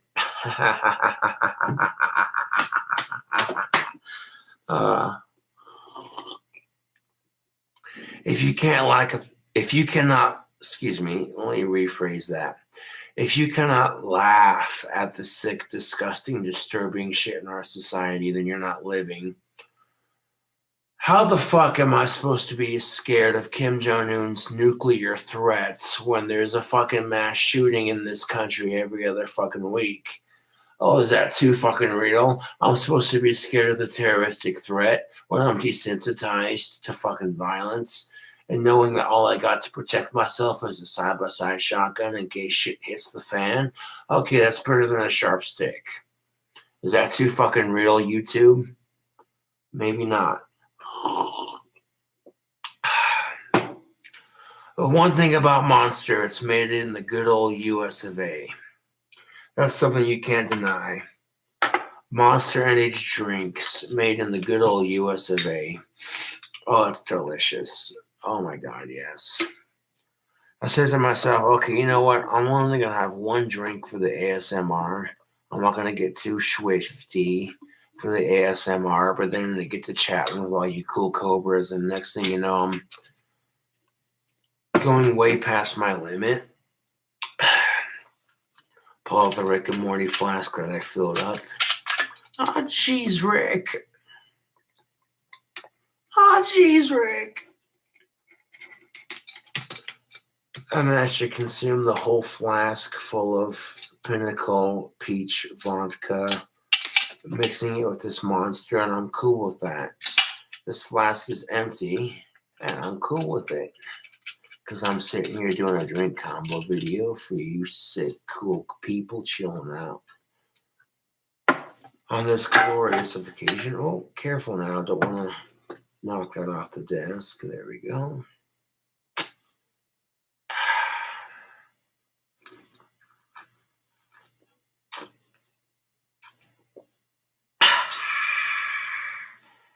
Yeah, there we go. I remember at the beginning of the video, I'm like, maybe I should do one drink and put the rest in the fridge. No, I'll be fine. Like, I'm not even tripping about this little amount of alcohol. By the time I was walking home with this monster, I'm like, dude, my alcohol buzz is starting to wear off. Perfect time to come home and break open that flask and do a drink combination video for YouTube. And if you're going to do a drink combination video for YouTube, you might as well go ham or go home. That's what I'm fucking saying. Pinnacle peach vodka and Monster. Yes, that is a delicious combination. That'll definitely get the party popping, presuming none of your guests are epileptic or sensitive to caffeine. Make sure you find that shit out before you just randomly serve this dank drink combination at a birthday. Or make sure you find that shit out before you serve this drink combination at a party. Don't give a fuck if it's a birthday party, a celebration, whatever. If you got people who are sensitive to caffeine and you start serving them Monster mixed with Pinnacle peach vodka, like I'm drinking on right now, you're gonna find out real quick that your party's gonna turn sour because you're serving people shit they shouldn't be drinking. That's what I don't get. Okay, you're sensitive to caffeine, so you drink it and then you sue the company who made it. Like, that makes total sense, right? Let's stick a fork in the outlet and get electrocuted while we're at it, and then blame that fork in the outlet for our stupid mistakes. Fuck off, dude. That's the problem with society right there. You know, it's no different with these fucking mass shootings. No disrespect to the victims, but when texting and driving happens and like 20 people are killed in a mass fucking pile up, nobody says, oh, those fucking cell phones, man. Oh. But as soon as a fucking mass shooting happens, everybody is quick to blame the guns and mass media. But when a fucking texting and driving accident happens, nobody blames the cell phones and mass media. They blame the fucking asshole who started it. They're like, which motherfucker was texting and driving to cause this massive pileup? Oh, that motherfucker? Oh, he died while doing it? Well, it serves him right, motherfucker. But the way our society is, texting and driving that causes massive death versus a mass shooting which causes massive death. People, when they get pissed off about that sort of thing, a mass shooting, they blame whatever guns used for the mass shooting. They don't really give a fuck about reason. They're just they're looking for an excuse, and they're looking for closure, and they're looking for something to be pissed off about. So they're like, okay, let's blame the AR-15 because it's an evil gun.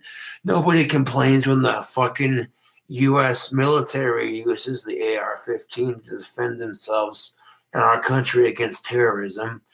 Oh, but the AR-15 is a civilian use of the gun, though, which is an M16, which is more powerful. You get what I'm saying.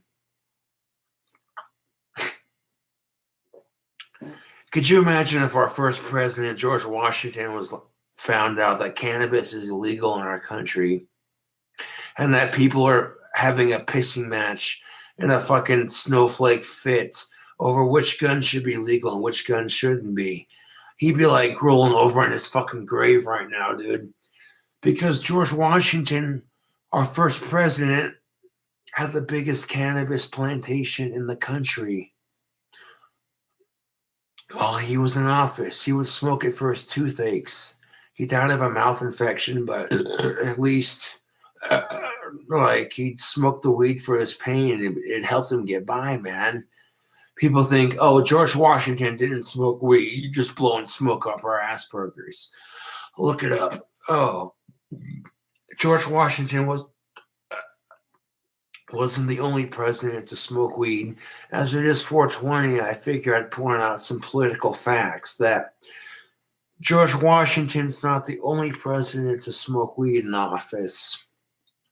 You start doing the research, next thing you know, you're finding out a shit ton of presidents smoked weed in office, man. The United States government loves money. The United States government loves money. And they're keeping cannabis illegal. That's like, dude, ultimate facepalm. Seriously, look how much money Colorado's making, and wow. You could legalize it in all 50 plus states and make so much goddamn money, way more money than any of the fucking money that the drug companies that fucking pay you out to keep it illegal. Way more money than any fucking bribe ever given to you. But you're going to keep it illegal because of fucking marijuana prohibition. What did alcohol prohibition serve us? Not a goddamn thing. I'll drink to that.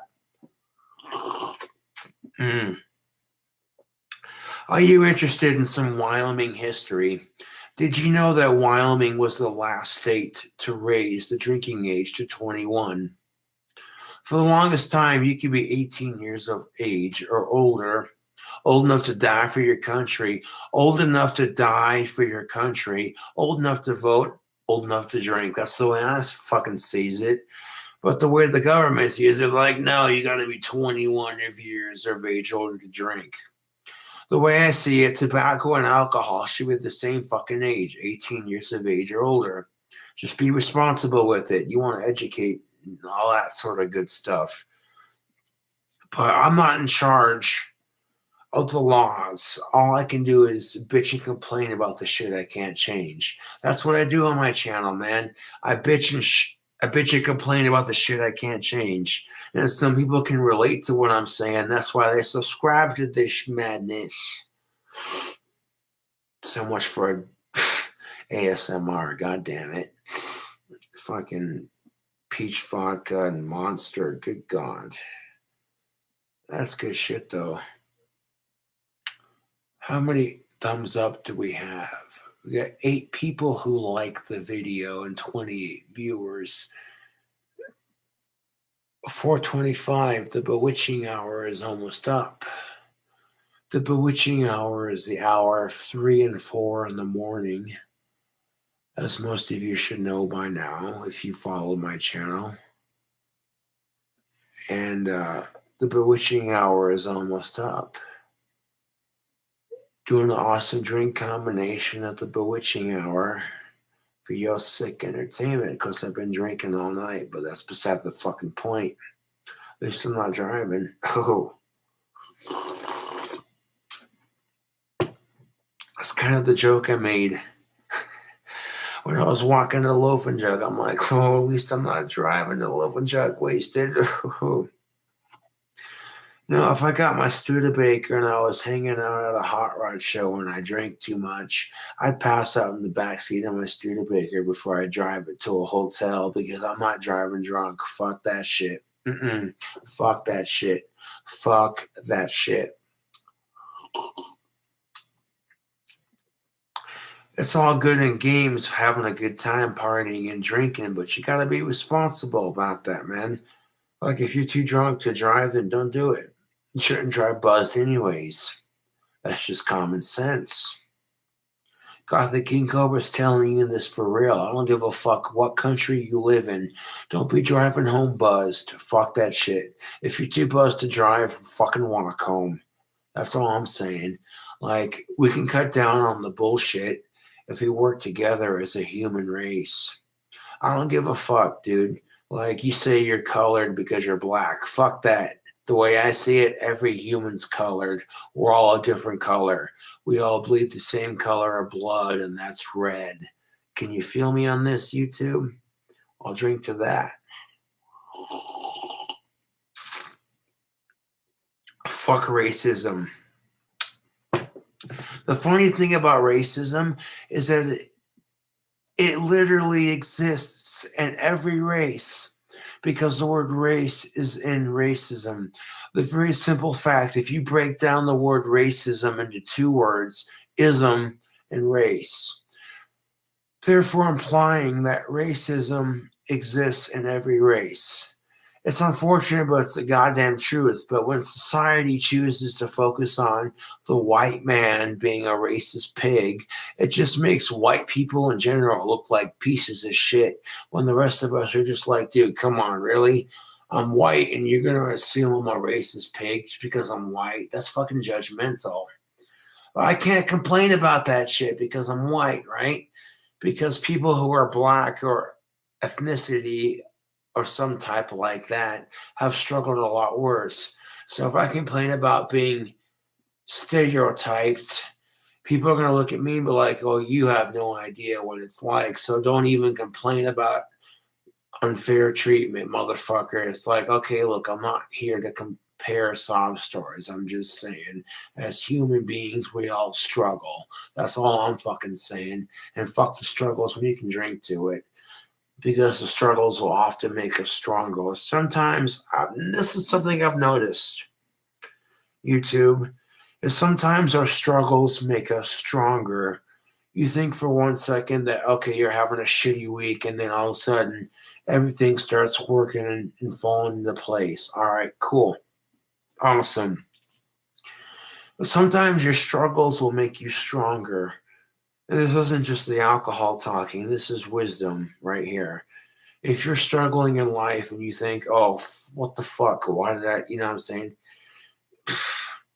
Sometimes your struggles will make you stronger. It depends on your situation. Mm.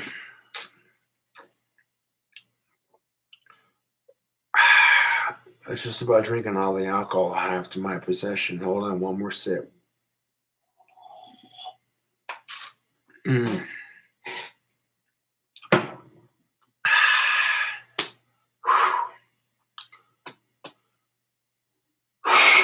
I did my Viking ancestors proud. I finished when I consumed. And the rest of this fucking stream, I'm just pouring Monster into this goblet because I can.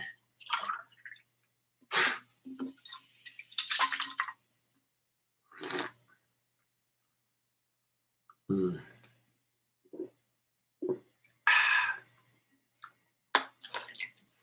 There we go. Now that can's empty. I ain't wasting a good drop of this deliciousness right here. But not only did I drain the rest of my alcohol for the evening, but I also drained the last of my caffeine supply for your sick entertainment. Boom. I'll throw this can in the trash right quick. I'll be right back.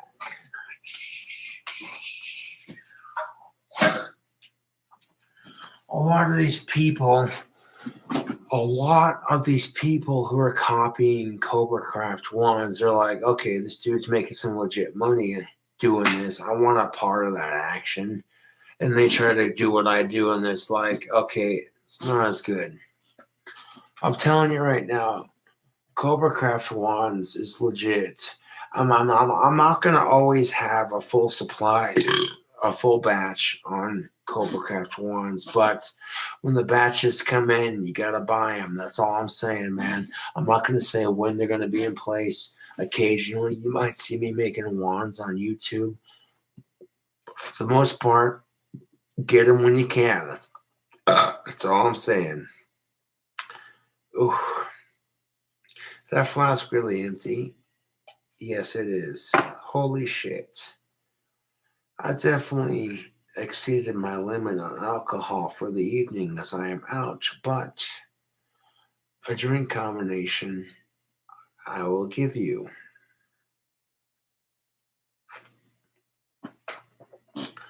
It's not just one drink combination, but just one drink combination and going ham on it, dude. Just straight going ham on it. Like, okay, having a couple more of the same drink combination, speaking my mind.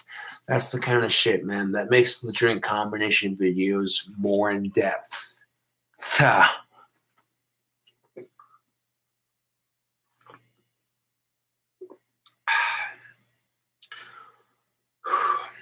if I didn't have fans that cared about me, and if I didn't make a promise to Homeboy Scotty, I would have already done it. Trust and believe. I got too many fans that would be so disappointed in my choices if I did something stupid like that. Not to mention it would hurt my family and friends. So whatever depression I'm going through, it's not worth putting those people through that same bullshit and making it 10 times worse. You know what I'm saying? Like, you see the way Chester's suicide affected everybody. And when you think about committing suicide, that massive effect that Chester's suicide had on everybody who loved Linkin Park, legitly, that kind of shit's condensed into your personal circle. So basically what I'm saying is that anybody who cares about you is going to feel like a depressed piece of shit because you did it. So it's not worth it. Even if you have just one person that cares about you, it's better than nothing. You think, oh, the world doesn't give a fuck about me. Been there, done that, burned the t-shirt. Where's my fucking souvenir?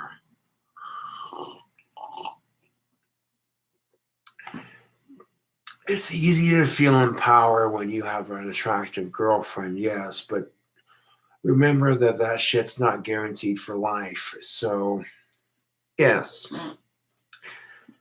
You know, when you manage to find a girlfriend that works with you perfectly, cherish that shit because it's not guaranteed for life. I'm not the kind of person that personally believes in love because love is like a fart. How is love like a fart, you ask? You shouldn't force it. It stinks and it involves assholes. That's truth spoken at the finest, YouTube. Love is like a fart. You should not force it. It stinks and it involves assholes. You can say that's cliche as fuck. Go right ahead. I don't care, but that's the fucking truth.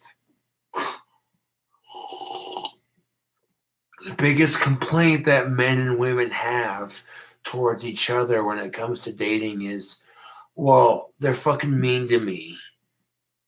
Well, geez, maybe if people were nicer to each other on the dating scene, maybe it wouldn't suck so much. And the fact that I had to get to this point to point out the fucking obvious, I mean, shit. You stop and wonder for just 1 second. What if a man who domestically abuses women gets together with a woman who domestically abuses men and just watch that relationship unfurl? Because curiosity kills the cat. That's a horrible expression, but it's the fucking truth. Could you imagine if a man who domestically abuses women gets together with a woman who domestically abuses men? It can literally end in two ways. One, they end up needing to be separated because of some bullshit, or two, it just works out to the degree where it's just, okay, you don't want to know about their shit, but like it works out for them because they're both, you know what I'm saying, that kind of person. You know what I'm saying? Like, if you think just because you're a little bit chunky that you can't find nobody, that's bullshit, dude. Like, I'm autistic and I've had sex with like 7 different women. So don't even give me this, oh, I'm fat, I can't get laid bullshit. Fuck off, dude. If somebody with autism can fuck 7 different women, then what the fuck is stopping you, dude? That's all I'm fucking saying. Well, they don't find me attractive because I'm overweight. Okay, so you can either lose weight and find more women, or you could find a chick who's into fatter dudes and get over it, or you can continue to soak on the couch and cry like a little bitch because nobody wants you. That's what I'm getting at, YouTube, is the power of decision is in your hands. Okay, you weigh a little too much, you want to get more toned, that's in your hands. You don't like the way your hair looks. You don't like the way your hair looks. You don't like the way your clothes look. Whatever the fuck, dude. That's in your hands, man. Stay in your fucking hands. Well,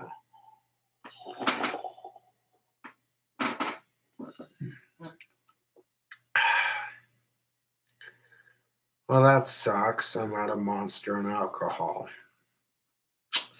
That was a good run, though. I got a fat goblet of water to help me process the alcohol. You want to drink plenty of water after you're done drinking. Otherwise, it's so bad for your kidneys. Drink as much water as you can after you're done drinking for the evening, and I guarantee you, you won't have a hangover. Like, how the fuck does King Cobra drink this much alcohol and not get a hangover? I will share the tips with you, but you have to take them lightly because your body may act differently to high concentrate of caffeine / alcohol. So, 1 second. I'm going to put this on the table and then fill this up with some cold water.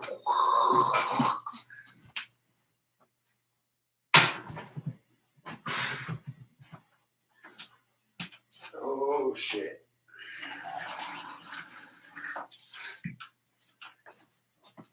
I kind of staggered when I set the glass down or the goblet down on the fucking table. So, yeah, it's a good thing I stopped drinking when I was at my friend's house so I could walk to make this drink combination a reality.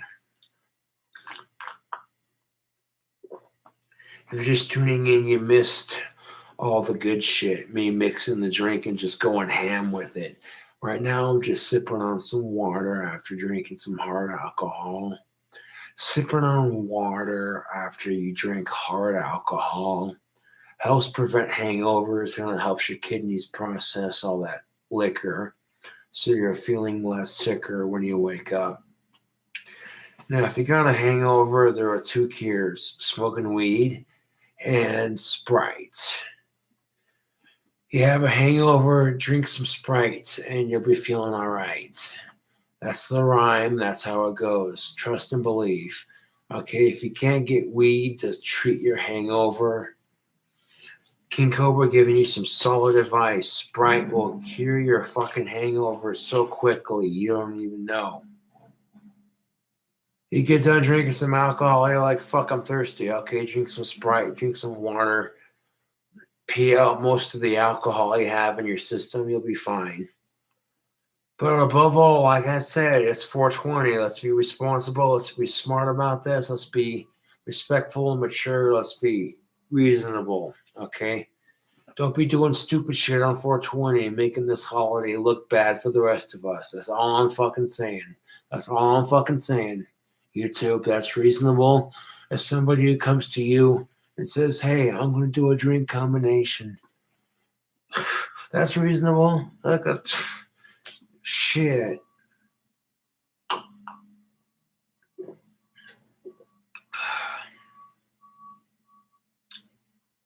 Oh.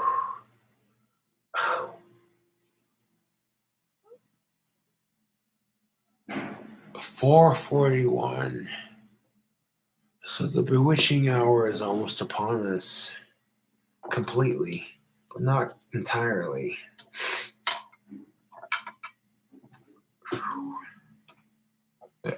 Oh, a cigarette butt. Let's go ahead and squeeze that into that pipe just like that. Top off the tobacco.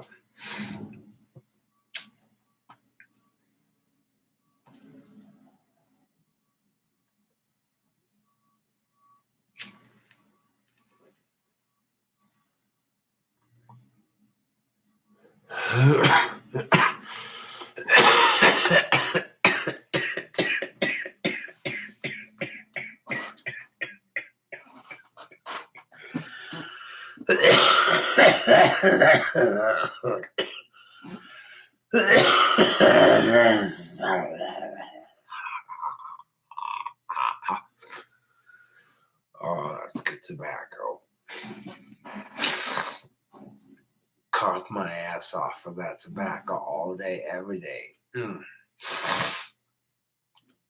Yeah.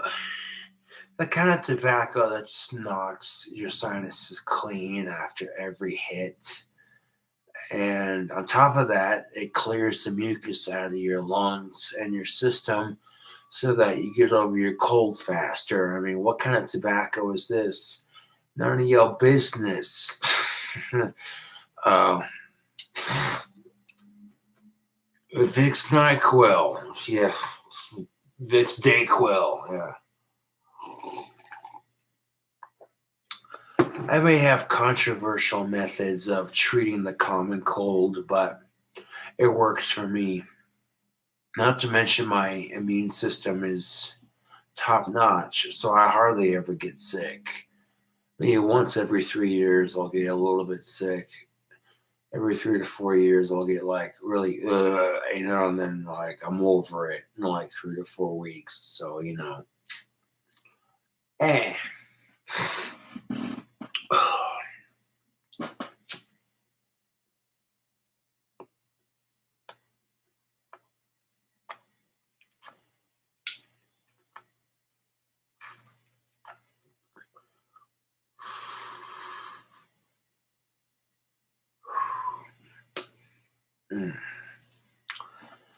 Moist tobacco is delicious.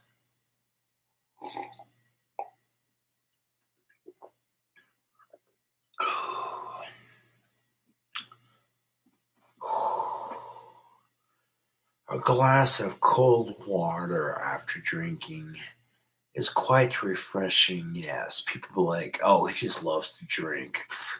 No, I'm giving you some insight, motherfucker. After a night of drinking a cold glass of water, oh, that's refreshing.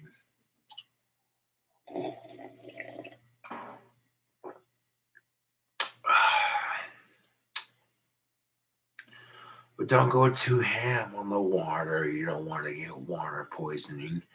But if you drink enough alcohol for the evening and you're at your limit, drink some water and it'll counterbalance all the alcohol in your system. And eventually you'll end up peeing most of it out. And you can avoid a hangover the next day by drinking plenty of water before you pass out. You want to avoid a hangover the next day after drinking heavily.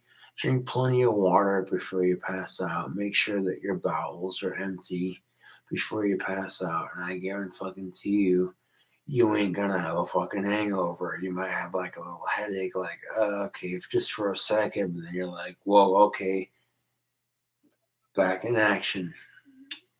Boom. How to avoid a hangover after a heavy night of drinking. That's the kind of shit I want to teach you all about, okay? Because I've been on the scene a bit. I've been drinking on the scene for a bit, and things that I've used to help avoid a hangover the next day so I can get my shit going and flowing. These are the kind of things I want to share with you because I feel like, what? YouTube needs to know. How do you avoid a hangover? Drink plenty of water before you pass out, or smoke weed if you live in a legal state. Or if you don't drink water, drink plenty of Sprite. And I guarantee you, water, Sprite, or weed, one of the three will cure you of a hangover so fucking quick you don't even know. The three common cures to a hangover: water, weed, and Sprite. Consuming one of the three before you pass out is guaranteed to help you avoid a hangover completely. Guaranteed. I definitely drink enough alcohol to receive a decent buzz. I was doing that drink combination at the beginning of this here video, and now I'm just sipping on water, chilling.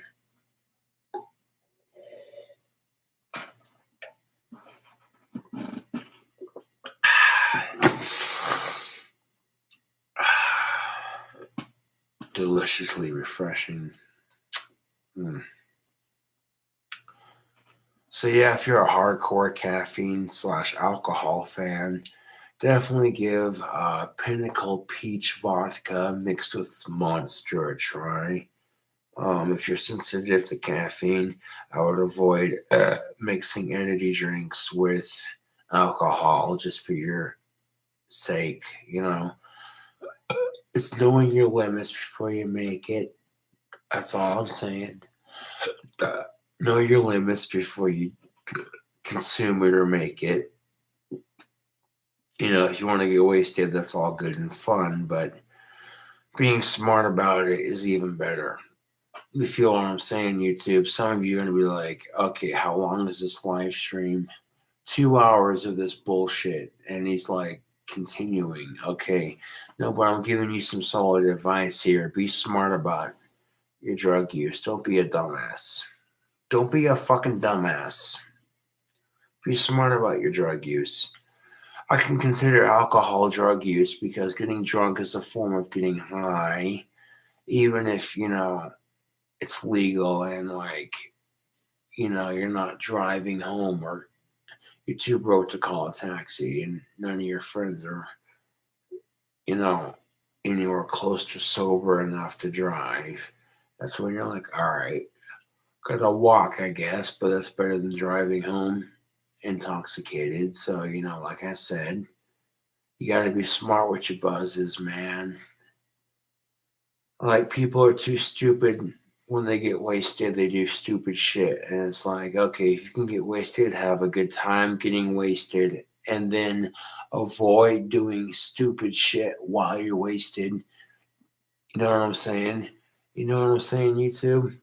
Like, there's nothing wrong with getting wasted and having a good time, but then as soon as you start doing stupid and irresponsible shit while wasted or intoxicated, it kind of ruins the vibe for everybody else around you, including yourself. Because you're having a good time getting wasted. Next thing you know what I'm saying? Shit's hitting the fan, and you're like, okay, what the fuck did I do? Okay, that's when you're like, okay, that's when you realize you weren't thinking. So, hey, be smart about your buzzes, people. I encourage a fair amount of drinking and tobacco use and all that good shit. But here's the thing, you got to be smart about when you're getting wasted and having a good time. Otherwise, dude, your parties are going to be so much less fun when you're doing stupid shit, getting in trouble, versus playing it smooth and not being in trouble, so you can enjoy your alcohol without persecution of people looking at you and saying, okay, what's this person going to do next? If they already expect you to be stupid and obnoxious, you know what I'm saying? They're going to think, okay, typical white person. They're going to drink a bunch of alcohol and get obnoxiously wasted. But then they see you're like, okay, you're calm, you're collected, and you're prepared for anything. Okay, that's a change of pace. Damn. Okay, so they can handle their drink. Who the fuck has been teaching them? And I'm in the back, and that's when I'm in the background, like,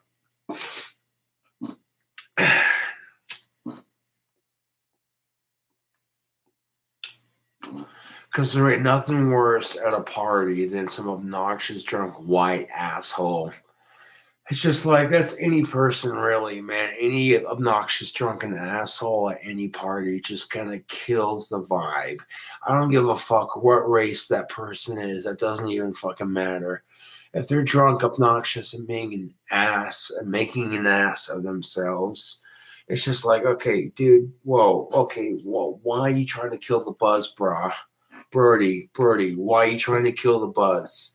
You're making an ass of yourself, and you're like, you know what I'm saying, YouTube? Like, come on. Nobody's got time for that shit. If you got a good party going, you don't want some buzzkill showing up and just being like to your entire party. Especially when you're starting to get into the swing of things. You're like, oh yeah, you got a good party going, you got enough guests, you're feeling good, you're feeling just right, and then some asshole comes in and just fucks it up for everybody, and you're just like, dude, really? I invited you to the party on one condition, and you pull that shit. You know what I'm saying? People like that suck. That hasn't happened to me, but I'm just saying it doesn't hurt to be prepared, man. Like, straight up. if you can prevent yourself from getting screwed over, if you if you can prevent yourself from being screwed over entirely, if you can prevent yourself from being screwed over entirely, and you can prevent it, then why not prevent it? You know, just because you're drunk or having a good time doesn't mean you gotta let people take advantage of you. That's easy to do when you're drunk and feeling good because you don't care. You're like, oh, hey, carefree. Oh, yeah, I get that. But, like, dude, if you're drinking and having a good time, don't let it get the best of your judgment. Because as soon as you let the alcohol or the drugs, whatever you're fucking doing, get the best of your judgment, that's when you're making stupid decisions, man. Not here to be your fucking parent or lecture you. I'm just saying. Like, you get these motherfuckers who get drunk and then they fuck each other and then, like, they're blackout drunk when they do it and then blah, blah, blah, and then the next morning they're like, oh, fuck, I didn't mean to do that. That's what you get for being irresponsible. You know what I'm saying? That's exactly what you get for being irresponsible with alcohol. Waking up next to Chewbacca in the morning. I'm being dead serious, YouTube. That sounds cliche as fuck, but I'm being dead serious. That's what you get for being irresponsible with alcohol and drugs. You wake up next to Chewbacca in the morning, like, what the fuck happened? You know what I'm saying? Come on. Be smart about this shit, people. Be smart about this shit. You're better than this. And if you're feeling like you want to commit suicide or pull a mass shooting, fuck that shit. Fuck that shit. Listen to some music, watch a couple of my videos, chill the fuck out. Don't stress it, dude. Whatever fucking asshole is bugging you, fuck them. They're not worth your time. You know what I'm saying? Like, I'm the voice for a generation trying to prevent suicide, trying to prevent mass shootings. And when it happens on every other fucking month, you hear about some teen killing themselves because they were bullied too much, or you hear about some teen pulling a mass shooting because they were bullied too much, and it's like, okay, you see the common ground in that shit. I'm not even going to say what the common ground in that is, but if you want to put a stop to bullying, it's a group effort. I don't give a fuck if you're on YouTube or in high school. YouTube says they don't tolerate bullying, just like high school says they don't tolerate bullying. You got your clicks in your channel, you got your clicks. You got your channels. That's how that shit works. People follow what they follow. But if you're going to let YouTube or the school system say we don't tolerate that shit, and then as soon as it happens, you just let it happen, that's not going to stop it. That's not going to make it go away. You know what I'm saying? Like, you want to fucking fight the system when it comes to bullying, you got to make a stand. Otherwise, it's just going to continue to fucking happen. And before the internet, bullying came from maybe the sibling bullied you at home, and then, okay, you got bullied at school, whatever, right? But at least you got some kind of break from it. Some kind of break. Okay, now these days, kids are getting bullied on social media. They're getting bullied at home. Now they're getting bullied at school on top of it. It's fucked, dude. Completely fucked. You know what I'm saying? Like, some kids can't escape the bullying. You know, like when you're getting bullied from 3 different sources, that's not easy on a kid's psyche. Some kids trying to grow up and make a decent person of themselves, and they're getting bullied from 3 different sources. That can't be easy, dude. And that's what a lot of people are facing these days, and it's disgusting. You know, like I said, I can't change it. All I can do is bitch about it.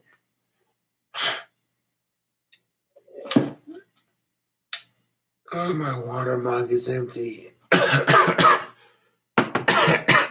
Fighting the cold and drinking heavily for your sick entertainment. Most people wouldn't be like, okay, I want to drink heavy on camera while fighting a cold, because some people be like, okay, I'm not at my peak. Me, I'm just like, okay, I'm fighting the cold. I got some alcohol. I got some Monster. Let's fucking do this, man. Let's make a drink combination. I didn't mean to knock this into my ashtray, but that's what I get for having it over there. I want to scooch my empty flask. My empty flask is going to go over here so I don't spill it and make a bunch of obnoxious noise. trying to do an ASMR drinking video without making obnoxious noises, you know. Okay, there we go. I should have moved it over there as soon as I emptied it, but okay, you know, I didn't think clearly. And as soon as I knocked it in the ashtray by accident,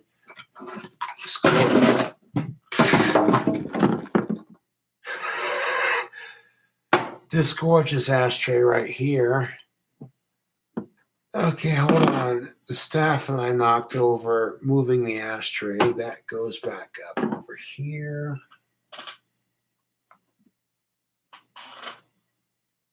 Knocking over my spittoon. I emptied it before I put it back up there so nothing was spilt.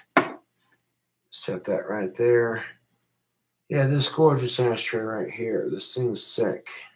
I made this in art class, and I'm like, it's a bowl.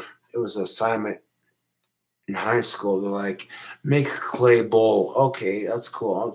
I got you. And then taking the clay bowls I made in high school, I'm like, these are better fucking ashtrays than anything you can buy in the store because they have sentimental value. And this ashtray is big enough to hold literally both my tobacco pipes. Just like that. I have it sitting on my computer desk next to my keyboard. You know, I have to try to lead by some sort of example other than just, oh, look at me drinking and smoking tobacco like some rebel. Ooh. You know, I want to lead by example and grab myself another cup of water. Even though I'm plenty filled up on my thirst quench, it's important to drink plenty of water after drinking lots of alcohol. It helps process for your kidneys better. I don't give a fuck what country you're from. You think, oh, I'm from this country. I can handle my liquor, blah, blah. No one gives a fucking shit, dude. When you've had too much to fucking drink, no one gives a shit. Your kidneys are going to be hurting. You're going to be like, oh, dude, I feel like shit. You want to avoid feeling like shit?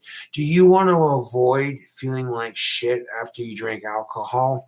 Drink plenty of water when you're done drinking, dude. And I guarantee you, YouTube, if you're done drinking for the evening, you drink a little bit of water when you're done drinking alcohol, and you'll feel 10 times better in the morning. 10 times better. I guarantee it. I'm giving you some life hacks, man. People are like, how the fuck do you drink and not get a hangover in the morning? What's your secret? How do I drink and not get a hangover? You want my secret? I'll give you the secrets, man. Straight up. Straight up. You know? I'm just going to give you a dank-ass drink combination. Okay, how the fuck do you avoid hangovers? You know what I'm saying? I'm giving you some quality shit here. It's not exactly PC, but who gives a fuck? I'm giving you quality advice here. This is for my adult audience. This particular drink combo video is for my adult audience. People who are like, yo, I love King Cobra's drink combinations. That's sick. Okay, how the fuck does he drink without getting a hangover? What's his secret? I got you on both levels on that, YouTube. I got you on both fucking levels on that shit. I've had just enough alcohol. I've polished off the bottle. I've polished off the monster. Like 1 or 2 cups of water after this, and I'm golden, dude. Like 1 or 2 cups of water after this particular point, and I'm golden. Like, I ain't gonna get a hangover. I'm gonna have to pee like a racehorse in the morning, but I ain't gonna fucking be hungover. I guarantee you that right now. I'm giving you some life important lessons, showing you how to drink, have a good time, relax with friends, chill, whatever. But giving you some advice so you can avoid a hangover in the near distant future. Yeah. Damn, that's a gorgeous set of wands. 1, 2, 3, 4, 5, 6, 7, 8. Yeah, but I got 4 more to make. That adds up, actually. Between the fucking wands that I have done and the one I have to complete, the crystal scepter that I'm trying to complete for the next batch, and the other handheld wands that actually adds up correctly. So, like, I got like 6 wands done for the batch, which means I got like 10 left, or 4 left to make a complete 10. And people are eager to get their hands on the Cobra Craft wand. I appreciate that, but you can't rush perfection. You can't rush quality. And by the time these wands are set, done, drying, look out.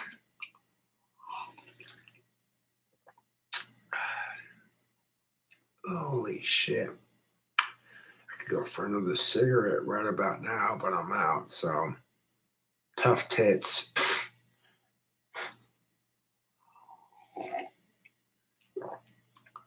You want some tobacco? How about smoking out of your pipe, Popeye?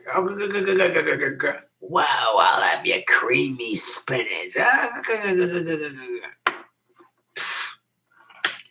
You want some nicotine? How about smoking out of your pipe, Popeye?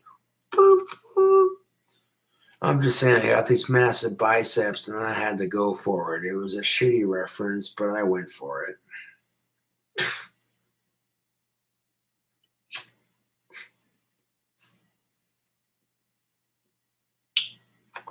You ever see Popeye Seriously, you ever seen Popeye squeezing spinach into his pipe and smoking it? Like, dude, that don't even look like spinach. Like, what the? Who are you bullshitting, dude? You're taking a fucking can of spinach and you're like, and the spinach is going into your pipe, and you're either eating it or smoking it. Like, if you see Popeye smoking spinach out of his pipe, you're like, that ain't spinach, motherfucker. That ain't spinach. Who are you bullshitting?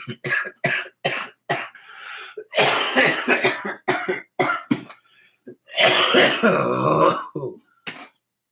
Oh.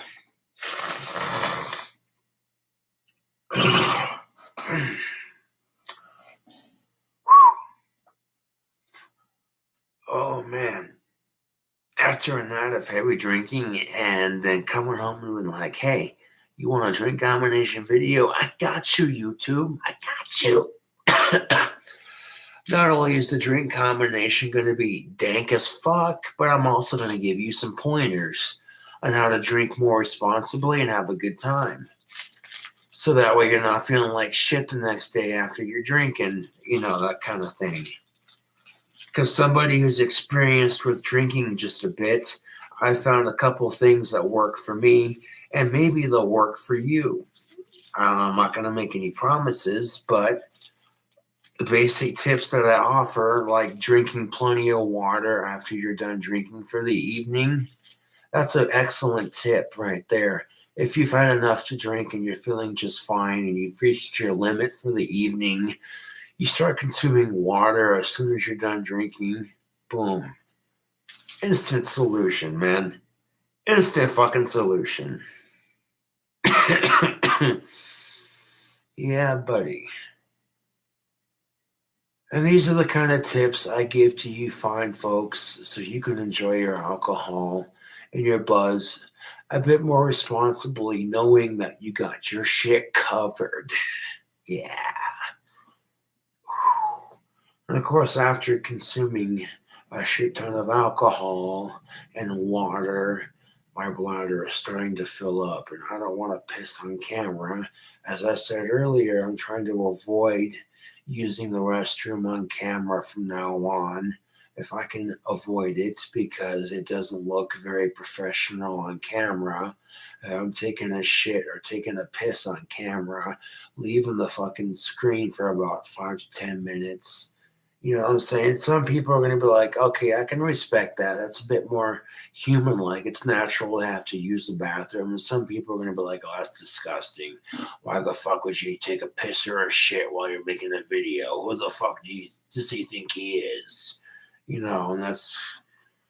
Opinions are selective, to say the least. But I'm going to avoid using the bathroom on camera if I can help it, to try to make my channel a bit more professional. I'm not going to say my channel is completely professional because I cuss, I drink, I smoke. I'm a You know what I'm saying? Like, I'll drink alcohol, I smoke tobacco, I cuss like a fucking sailor. I don't give a fuck, dude. I speak my mind. People can respect that or people can hate it. I don't care. But it's like avoiding like extreme details in my life and avoiding shooting and pissing on camera, and then don't beg for money, just make merchandise and sell wands. You know what I'm saying? These are things that I can do to make my channel a bit more professional so it doesn't look as pathetic on my parts, you know? And when I get an insider's perspective on how I'm doing on YouTube and what the way they see it, it makes me realize, okay, this is what I could be doing better. This is what I could be improving on.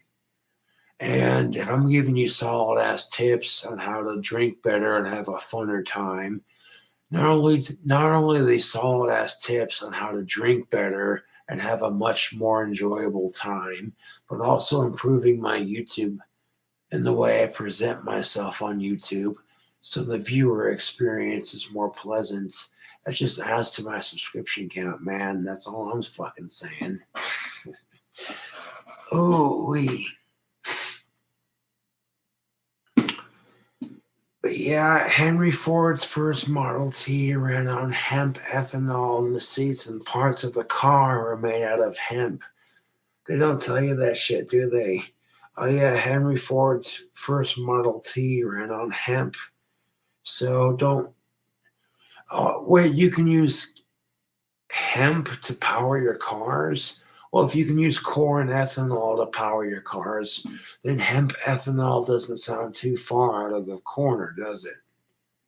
No, it don't. You can use hemp to build houses, clothing, and not only houses and clothing, but fiber and fuel for your bodies as humans and fuel for your cars. Hemp seeds ground up into a nice morning smoothie. Oh, yeah. Here's the thing about it.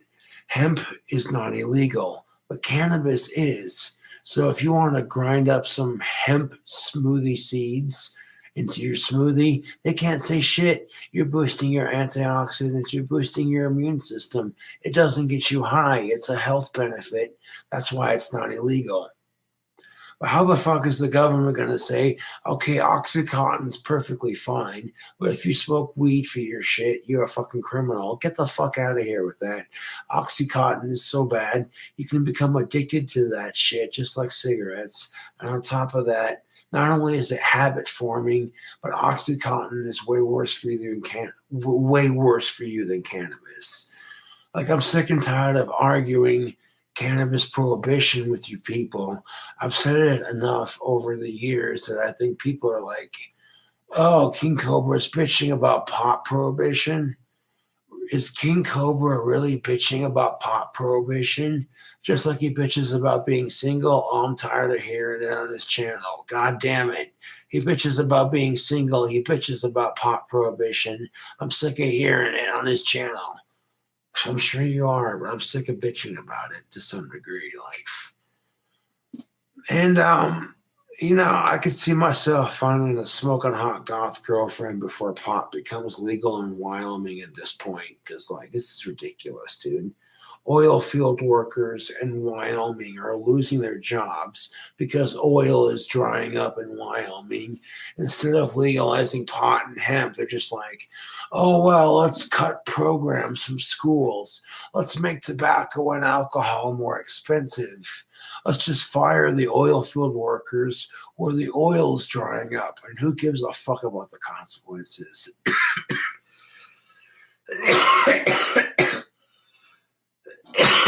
That's most definitely not the way to treat your Wyoming citizens. And what fucking makes me chuckle is that Wyoming is governed by Republicans. Republicans love money. And as soon as these fucktards see how much money Colorado's making off of cannabis, it's only a matter of time before they're like, okay, maybe there's something to this. Maybe there's something to this. It's only a matter of fucking time. As soon as the United States government sees how much money cannabis is making in legal states where people have legalized it, recreationalized it, and medicalized it, They're going to be like, okay, you know what? Maybe there's something to this. We could be making some money right now, but these motherfuckers.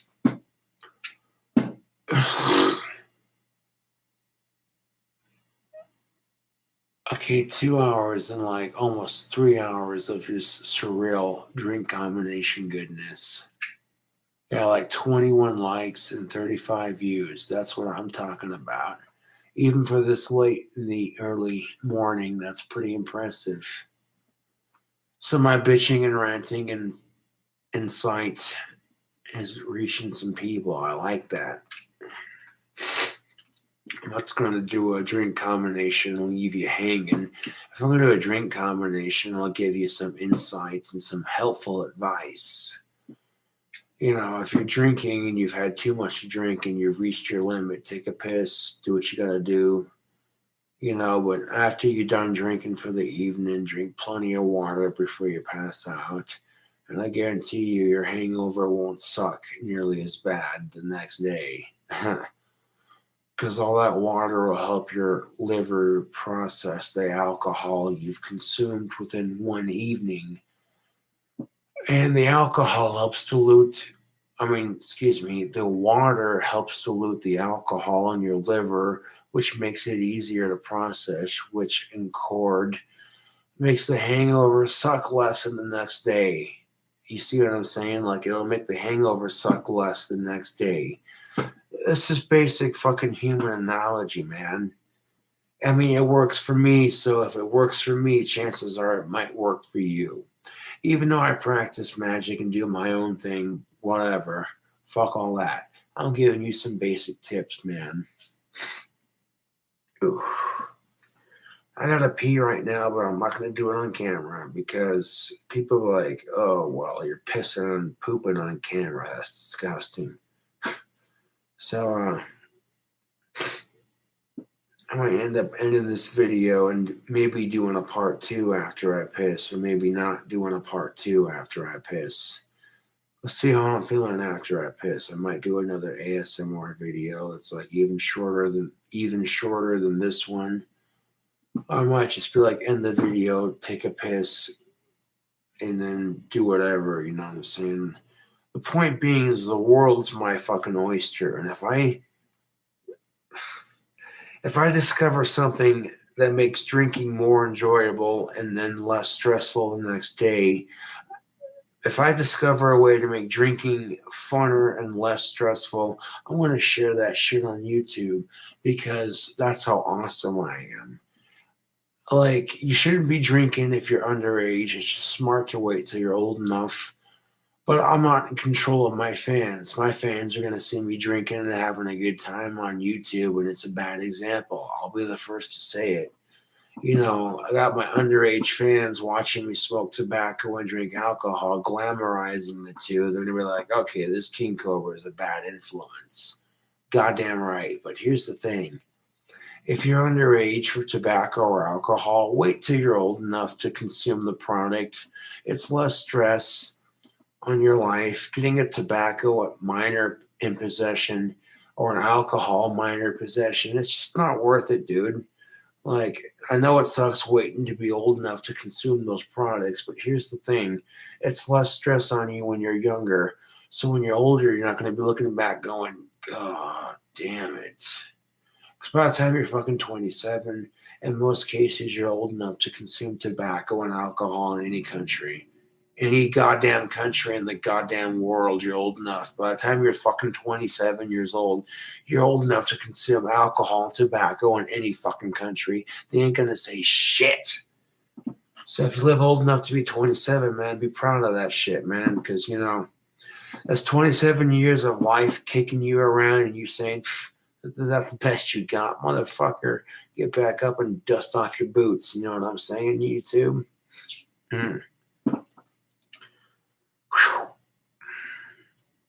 Drink combo ASMR. Yeah, buddy. 36 views and 22 likes. That's what I like to see. Even for a video that's like, it's 5:17 in the morning. We passed the bewitching hour with this video.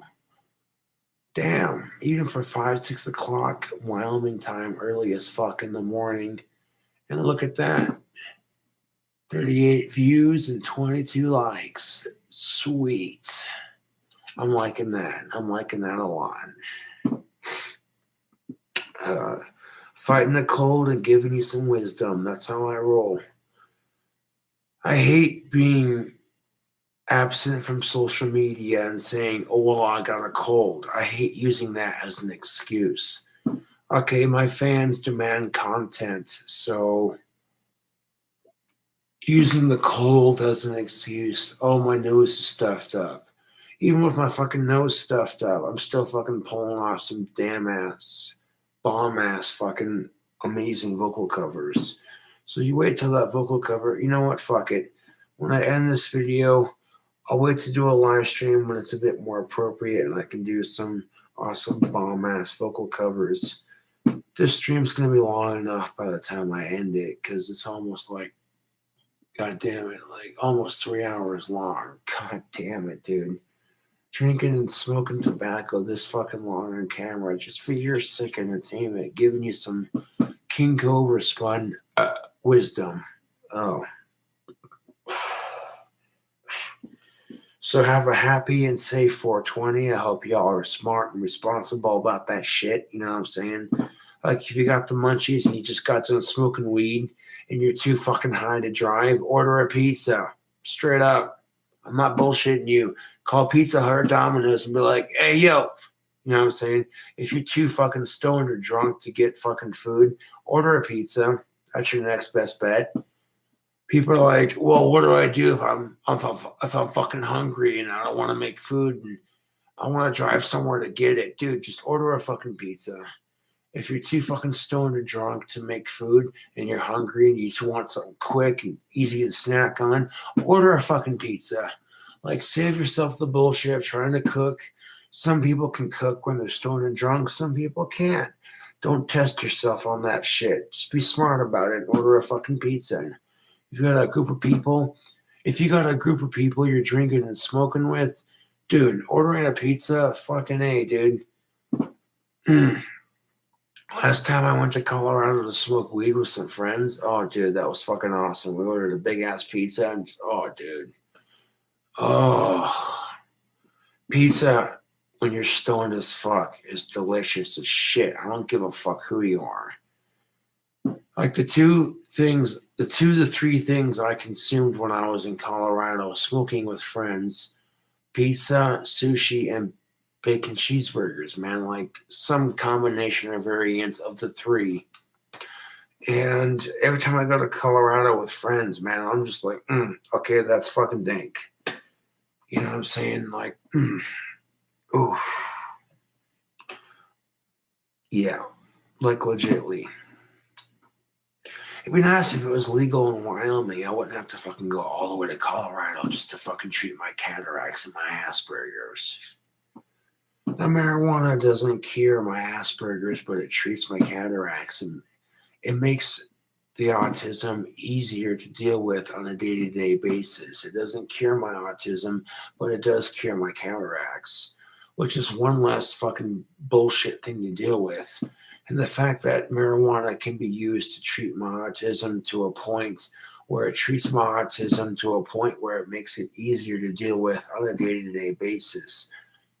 You know, that's the kind of shit that makes the goddamn drug companies go, well, I don't want it legal because then these autistic bastards wouldn't be taking Zoloft. And then the Zoloft company would lose money. Fuck off, dude. Zoloft is so horrible. Ritalin, Strattera, and Zoloft.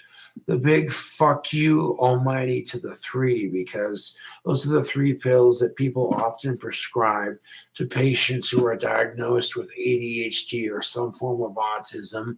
They're like, well, you need Strattera, Zoloft, or Ritalin. Fuck off with that nasty bullshit, dude. Those fucking pills have so much nasty side effects. At least with marijuana, you know the side effects. You're going to get a little bit more a little bit more relaxed. You might get thirsty from the cotton mouth. You might get the munchies because you're craving dank ass food, and life seems a little bit less irritating and stressful after smoking. Imagine that. But with the fucking side effects you get from pills, there's like fucking 10 to 20 side effects you don't need. You taking this fucking pill for asthma problems, and you're getting like fucking 20 fucking side effects you don't want. And the pill's fucking so expensive, you're paying an arm and a leg. You're paying a goddamn arm and a leg just to avoid having acid problems. And you get 20 side effects you don't want to fucking deal with, but it's less severe than the acid problems. So you're like, you know what, I'll suck it up. At least I don't gotta fucking deal with it. Okay, then the fucking medication becomes so goddamn expensive that you're fucking paying an arm and a fucking leg. You're paying an arm and a goddamn fucking leg just to buy some fucking pills to fucking make you deal with that shit. And the side effects aren't even worth taking it in the first place. Like, get the fuck out of here. You're seeing these fucking commercials come out. This is an antidepressant. This fucking pill will cure you of your depression. Side effects may include thoughts of suicide. How the fuck are you going to call that an antidepressant pill when you got side effects that include thoughts of suicide, trouble sleeping? Like, get the fuck out of here, dude. Okay, how the fuck are you going to call it an antidepressant medication when side effects include thoughts of suicide? That's what I don't understand about Big Pharma. It's okay, in some of your clinical tests, people still experienced symptoms of depression after taking these so-called antidepressants. Okay, they're called antidepressants. You think, okay, they're called antidepressants, meaning they're supposed to take the depression away. And when you're still experiencing depression symptoms, not doing a very good job of doing that antidepressant thing. Here's cannabis and mushrooms. These things are natural antidepressants, man. These are the things the government doesn't want you taking because they're natural, organic, and they come from Mother Earth. It's all about controlling that goddamn supply. If mushrooms and cannabis became legal for depression and ADHD and what have you, a lot of fucking pharmaceutical companies would lose so much fucking money. So much fucking money. If that shit became legal for medical use, if magical mushrooms and cannabis became legal for medical use, so many companies would lose money. Well, fuck them. They're trying to make us sicker just so they can make a fucking profit. And it makes me sick to my fucking stomach. These drug companies are supposed to be making us better. These doctors are supposed to be helping us. Instead of making us better, they're making us sicker. And it fucking pisses me off, dude. You're trying to sell somebody a bullshit medication. Okay, it cures one fucking thing you have an issue with, but it may cause a massive amount of side effects. Get the fuck out of here with that shit. Oh, but parents are so concerned. Oh, my kid might try cannabis at a party. Ooh, peer pressure. Okay, would you rather your kid try cannabis from a fucking dispensary or some random fucking dude they don't even know off the street saying, here, kid, smoke this joint? For all you fucking know, the fucking weed off the street's fucking laced with crystal meth, dude. And that shit pisses me off, man. You want to fucking... If these kids want to fucking smoke weed, I would much rather the younger generation smoke weed from a dispensary than some fucking laced nasty shit, dude. If we get this fucking weed off the streets and sold in responsible dispensaries, not every person who fucking deals weed is going to lace their shit. Okay, that's a fair assumption. There are some crooked motherfuckers that are trying to make an extra buck. So they're like, okay, I want to sprinkle that weed with crystal meth or cocaine and make the people who buy it more addicted to it than they need to be. And it's shitty, dude. It's fucking shitty. These people are getting hooked on shit they don't need to be fucking hooked on, man. And they're giving weed a bad name. They're giving weed a bad name with that shit. People are saying, oh, it's a gateway drug. Bullshit. Some people just have addictive personalities. How the fuck are you going to call marijuana a gateway drug? I'll tell you what's a fucking gateway drug. The fucking lie we preach to our children. Oh, don't smoke pot. It's bad for you. It's a gateway drug. Bullshit. Okay, if your child's got fucking cancer or autism or fucking cataracts or some shit like that, You know what? Who gives a fuck if it's prescribed by the doctor or not? If it fucking helps out in some way, shape, or form, then fuck what everybody thinks. Straight up. I tend to think, okay, if your homework's done and you're keeping your chores up to date, you're being responsible, your room's clean, and you want to smoke some weed, go at it, man. Just make sure you're being smart in where you're buying it, knowing your sources, man. Because it fucking pisses me off. It fucking pisses me off when these kids are buying marijuana off the streets, and that marijuana off the streets is being laced with harder shit. And that harder shit is getting these kids, man. It's getting them fucking hooked on shit they don't need to be on. And it's fucking giving marijuana a bad name, and I'm fucking tired of it. People are saying marijuana is a gateway drug. You shouldn't try it. It's bad for you. Bullshit. People are peer pressured to try it at a party, and they're like, wait a second. These fucking assholes are lying to me. What the fuck, dude? This ain't bad for me. I'm feeling good, dude. This shit cures cancer, and people are saying it's bad for you. Get the fuck out of here, dude. Get the fuck out of here with that shit. Next thing you know, they're like, okay, if they're lying to me about cannabis, what else are they lying to me about? You know what I'm saying? If kids are discovering that cannabis isn't bad for you, if you know your sources, next thing you know, they're like, okay, they lied to me about cannabis. What else are they lying to me about?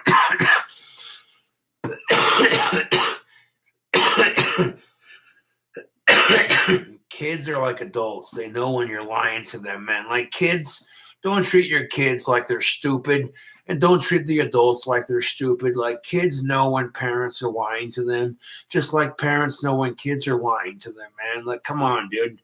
You want to sit there and tell your kids, oh, don't smoke the reefer. It's bad for you. Get the fuck out of here, dude. There are people who are texting and driving, getting drunk and driving. And my fucking sorry autistic ass, I'm like, I don't even have my driver's license. But even if I did have my driver's license, I'd still walk after drinking too much because I'm not about to drive drunk. Fuck that shit, dude. Fuck that shit. Oh, look, kids are going to be kids, and parents don't like the idea of kids experimenting with drugs, alcohol, and sex and that sort of thing. But you have to have that responsible talk with your kids and be like, okay, teach them how to be smart with that shit. Otherwise, if you don't teach them shit because you're afraid of them growing up too fast, is that too real with it? Hold on a second. If you don't teach them responsibility with that shit and they end up fucking up, doing some stupid shit because you didn't teach them right from wrong. Well, right from wrong, that's not necessarily entirely your fault because they're in charge of their own fucking lives. They make their own stupid decisions. But at the same time, if you're not saying, okay, hey, I know that you're going to have friends that you've had since fourth grade. Some of these friends are going to be female. If you're going to be doing stuff with them, be sure you have a condom. That's all you got to fucking say. You don't got to go into fucking detail. You're not going to be like, oh, you know. You want to know what happens when people teach safe sex education? Teen pregnancy drops. Imagine that. Okay, stop pretending like, okay, these teens are naive and stupid because that's the first mistake adults make. By thinking, oh, okay, they're not going to do anything like that. Not if we force abstinence-only sex education down their throats. If we force abstinence-only sex education down their throats, maybe they'll follow it. Yeah, bullshit. Bull fucking shit. You know what Europe has? Seriously, do you want to know why Europe has the lowest teen pregnancy compared to the United States of America? Because Europe is straightforward with that shit. Like, okay, you want to have sex, you want to avoid kids, wear a fucking condom, you're good to go. Europe teaches safe sex education, and as a result, oh, look at that, the teen pregnancy in Europe is like super low compared to the United States. Oh, goddamn.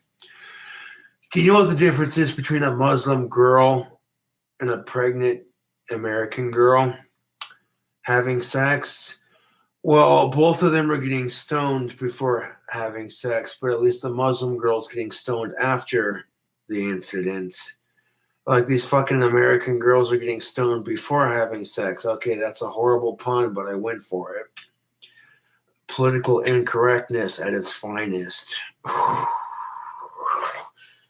Tasteless.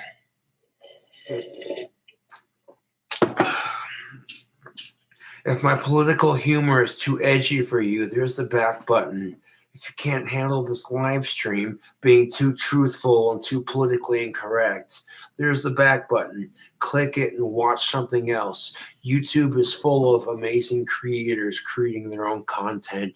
You're not just stuck watching my boring autistic ass. If you're sick of watching my boring autistic ass, guess what? There's plenty of YouTubers to watch. I'm not the only motherfucker out there producing content. So, you know.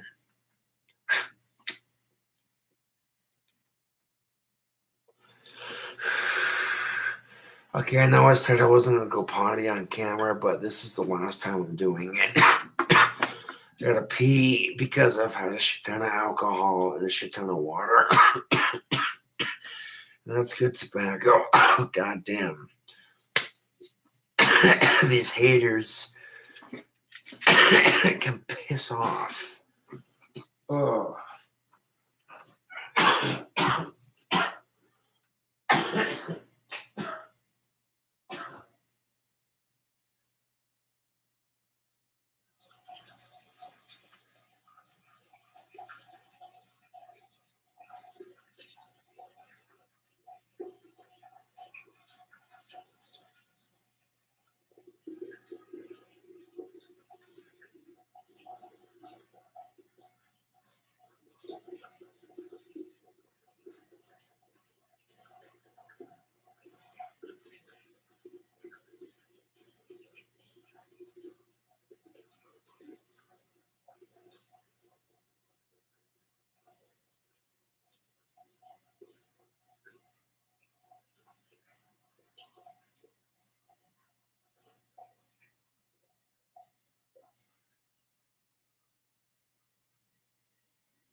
Again, like I said, I'm going to avoid taking a piss or a shit on camera if I can help it.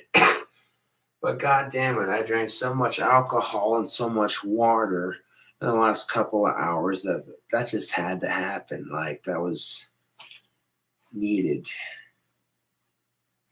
But generally speaking, from now on, I'm not going to be doing that sort of thing on camera because most people would say, wait, he stops filming on his stupid live stream to take a piss in his shit. That's just disgusting. What kind of inhuman bastard would do such a thing? Fucking using the bathroom while he's live streaming on YouTube? What the fuck, dude? This sick motherfucking autistic bastard. This sick autistic bastard. What the hell is he doing? And for a lot of people, I understand that. But here's the thing. Some people can relate to that because this, using the bathroom is a human function. So seeing someone like me just, okay, I can't hold it anymore. God damn it. Okay. It makes the video more relatable, but a little bit disgusting. So, if I can generally avoid using the bathroom on live stream from now on, I'm going to attempt it. You know what I'm saying? I'm not going to make any promises because, sometimes you got to go when you got to go. That's just being real about it. But at the same time, I'm not going to try to go out of my way just to piss on camera because that's disgusting. But holy shit, that was a long ass piss. You can imagine the liquid that exited my bladder after consuming the alcohol that I consumed. Good gracious. Got another sip of water. This will make cup number 2 on the water.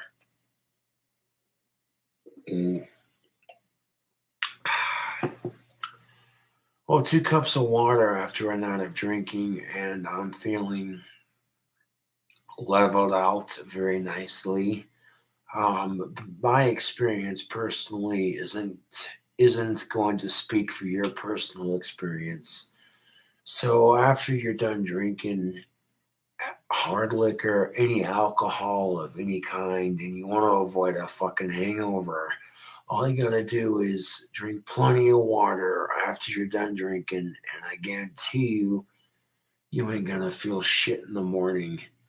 Granted, as you've seen by example, drinking a shit ton of water after you're done drinking heavy alcohol, or any alcohol for that matter, is gonna make you pee like a Russian racehorse. That's unfortunately what happened with me earlier. Is I drank so much alcohol and water that I'm like, okay, I gotta pee. Sitting here doing this number, talking on YouTube, not very. Sitting here talking on YouTube, not very entertaining, but I drink combination. Okay, there's some entertainment. Okay, King Cobra getting a little bit more drunk than he intended to on live stream. Okay, there's some entertainment factor to that. That doesn't mean I get drunk all the fucking time for live stream, but occasionally, that kind of thing provides its own special quality of entertainment for the select few who watch my videos for me and not just because they're looking for someone to make fun of. Because I get it, my videos are a source of entertainment. For some people, it's just, okay, he's given us an easy target for someone to make fun of real easily because he has autism and he's not exactly the most socially etiquette in society. Okay, let's make fun of him for it. Haha. And there are some people who watch my videos are like, yo, this dude's spitting some real truth. I can respect that. Hell yeah, I take his opinion. And they're like, yo, his music kicks ass. So I'll get a fan and a hater just for what I'm doing right now.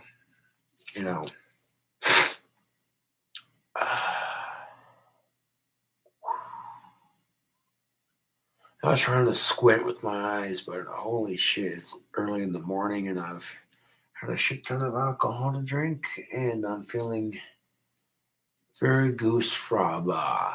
Very, very goose fraba at the moment. If I made a shitty reference, suck my dick. I don't care. No, but seriously, I gave you all some good references for avoiding a hangover. I don't care if it's St. Patrick's Day or 420 or if you're just drinking because you can. I gave you all some solid advice for avoiding hangovers. Weed, water, and Sprite. One of the three. Guaranteed. Another hit of this delicious black Cavendish pipe tobacco? Yes, please.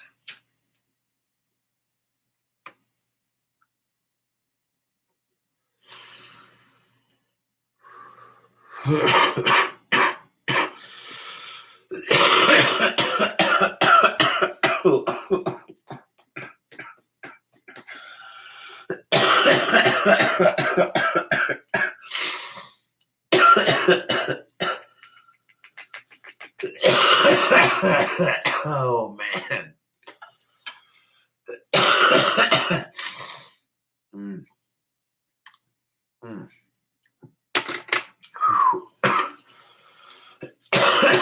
Oh, shit.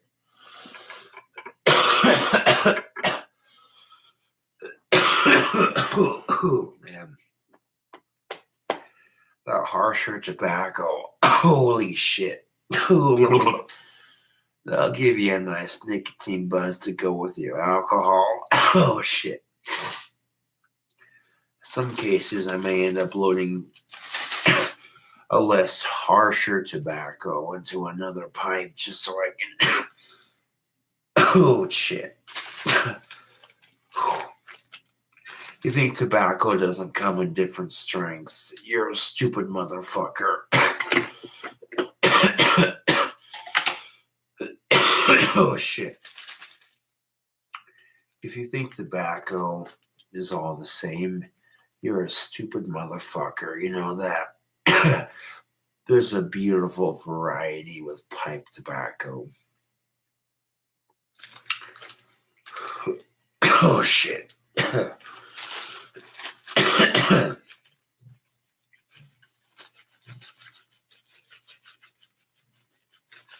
some of that nice cherry pipe tobacco. It's nice and dry, not as moist as the black Cavendish.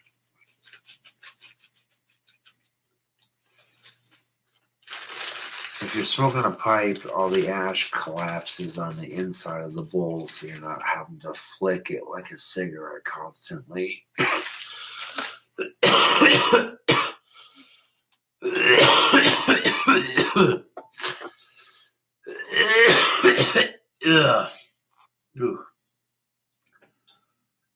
I mean, I usually go ham on the alcohol when I can, whether I have a cold or not. I don't give a fuck.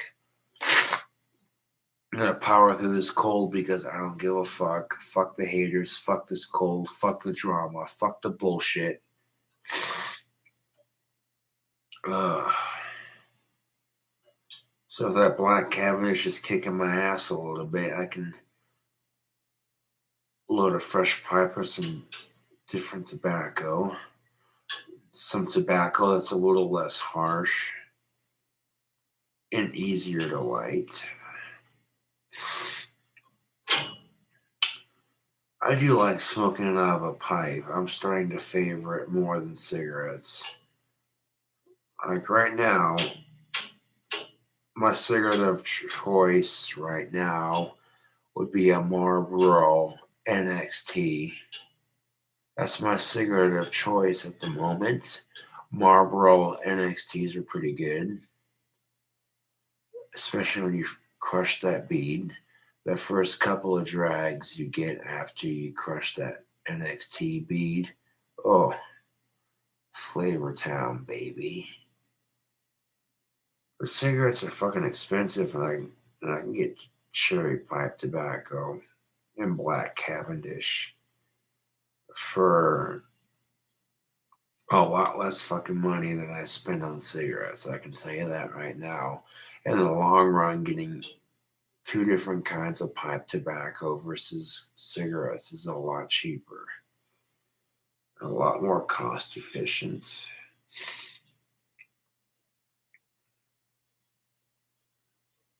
I got a nice bowl of cherry pipe tobacco packed just like that, baby.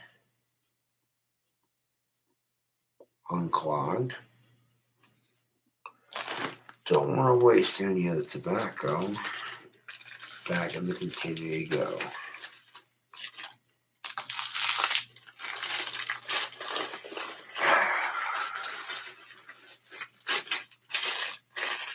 Yeah, drinking can be fun, but the hangovers suck.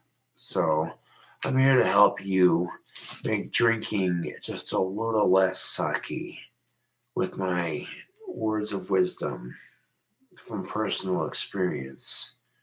And sometimes hearing somebody out from personal experience definitely gives you a new perspective on things.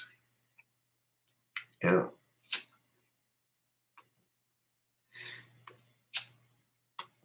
Mm.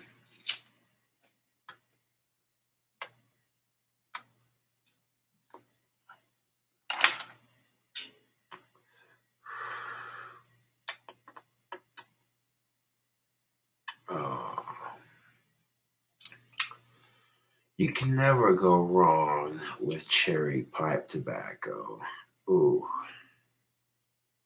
As far as tobacco goes, the only thing I like more than any cigarette ever, cherry pipe tobacco top cigarettes every time. Man, I just love the taste of a good cherry pipe tobacco. It's less chemicals. It's so much cheaper than cigarettes. So then why smoke cigarettes? Because it's a convenience. When you're smoking a pipe, you gotta get your char light going, and then once you get your char light going, you should be able to light it a second time and puff on it and articulate your life, articulate it, conversate, whatever.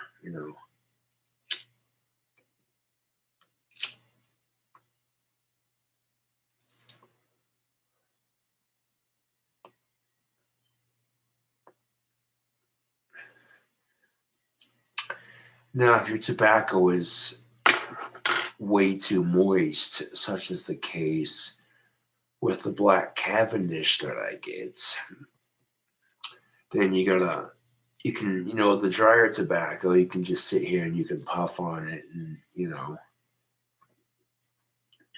but the moisture tobacco, you gotta sit there and roast it with the fucking lighter and, you may get a stronger nicotine content, but,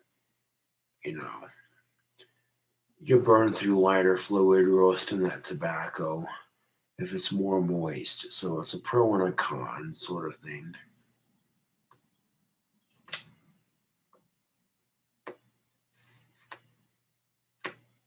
There we go.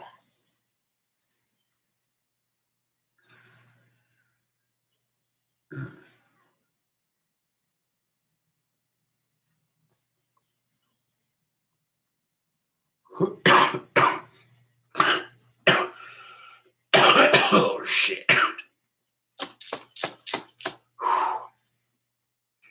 Now, any sort of cigarette butt that I might have in my ashtray, if there's any tobacco left in those cigarette butts, quite often I'll break them up into my pipe before throwing them away. That makes sure that the cigarette butt is out and that I'm not wasting any of the tobacco. That's killing two birds with one stone. That's usually how I clean my ashtrays. So if I'm out of cigarettes and I'm craving some nicotine, I'll look at that. Next thing you know, I got a bowl full of cigarette tobacco, and it's no different than pipe tobacco other than extra chemicals and, yeah. I mean, you smoke a cigarette, you get it lit in the wind and all that sort of thing. It's just all in one convenient little stick. You're good to go. But with a pipe, you gotta light it just right. If you overpack it, your pipe goes out. There's so many things. Like pipe smoking is so much, there's so much more involved with smoking a tobacco pipe versus just lighting a cigarette. And yeah, there are some conveniences to pipe smoking that will outweigh cigarettes for the most part. I mean, I love the smell of tobacco personally, but non smokers tend to complain a lot less when you're smoking a cherry pipe tobacco. The smell just waffles through the air and it's sweet, it's inviting, it's a conversation starter. It's, oh, that smells good. What you smoking on? You know what I'm saying? But yeah, pipe smoking can be a pain in the ass because your stem gets clogged. Okay, so you gotta unclog it. You overpacked your pipe, so you gotta loosen that tobacco up, it doesn't quite catch, so you gotta light it a couple times to get it going. Okay, your pipe goes out while you're talking, so you gotta relight it.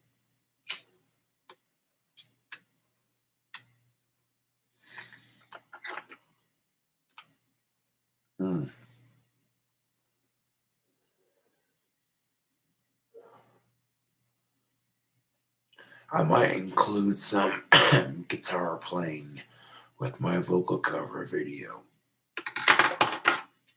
But how's that hair? How's that hair of mine looking? Looks a little funky at the moment, but watch what happens when I grab a comb. I want to see some magic YouTube.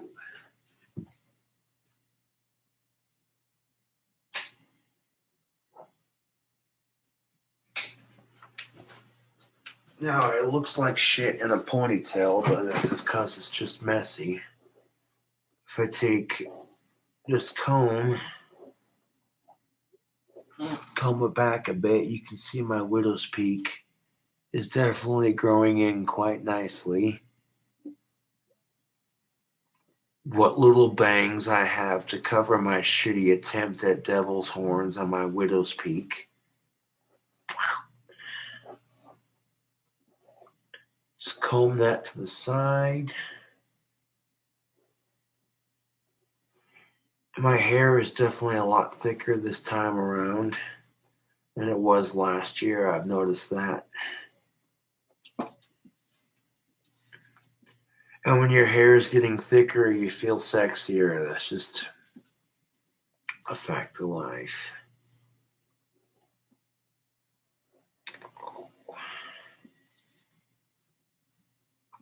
I'm watching the progress of my hair get thicker and thicker.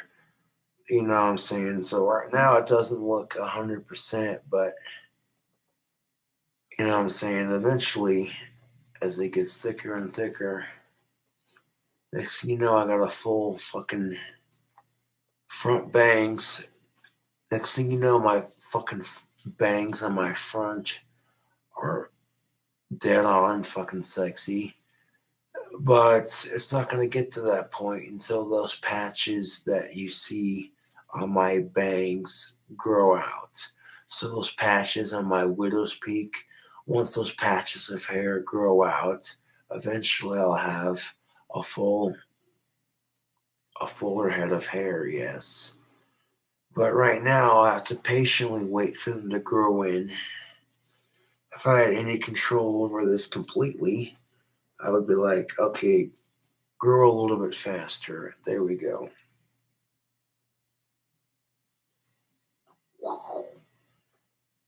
Pop that ponytail holder off just like that. Just for a second. Oh, God damn it. This is what happens when you leave long ass hair in a goddamn ponytail. Okay, hold on a second. There we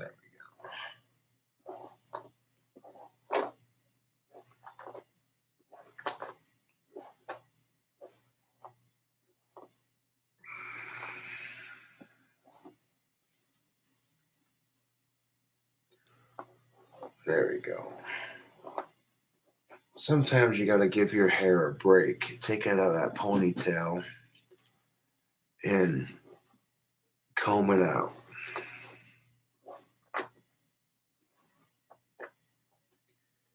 Then you go and take that comb, whatever comb you can use at the moment, and then you just comb all the tangles out of your hair. Simple enough. There we go. But after combing out my hair, yep, look at that. Look at that shit coming in nicely. Oh, damn. I love watching my hair thicken up. That is a satisfying feeling. And I wouldn't advertise for that garlic shampoo if you weren't seeing real results. You know what I'm saying? As a testament to a company and giving them free advertising, that garlic shampoo that the fan sent me, the shampoo and conditioner that I've advertised as being just a little bit better than tail and mane, or mane and tail, whatever it's called. Like this right here is real results. Look how much thicker that looks compared to last year. Oh yeah, I'm liking that. I'm liking that a lot, YouTube.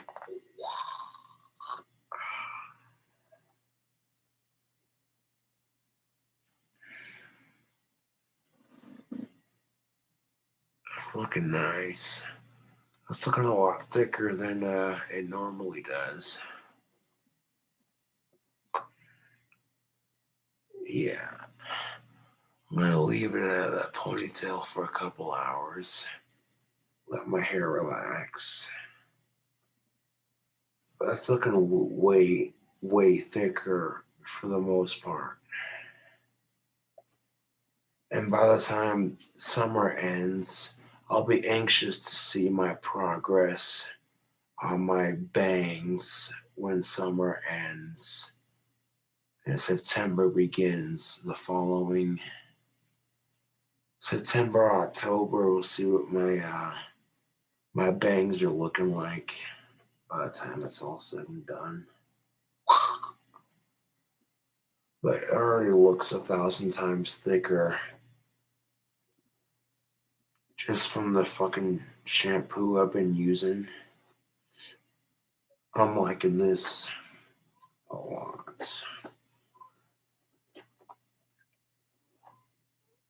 So my hair is going to look twice as sexy by the time September, October hits. A couple months of doing that shampoo treatment. Oh, look out. Real results, people. That's what it's all about.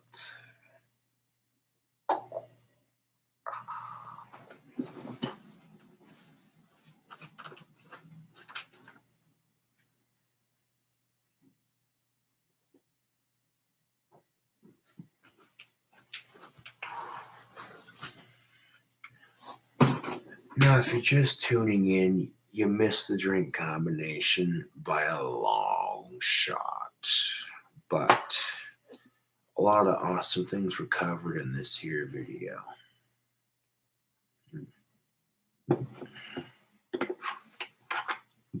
Awesome drink combination, how to handle yourself if you drink a little too much.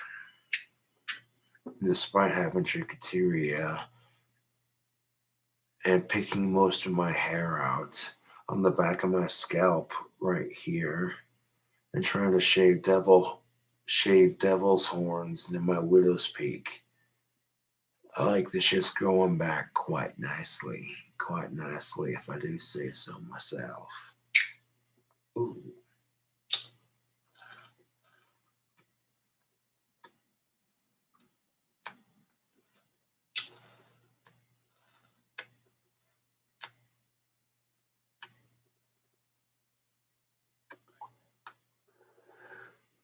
Mm.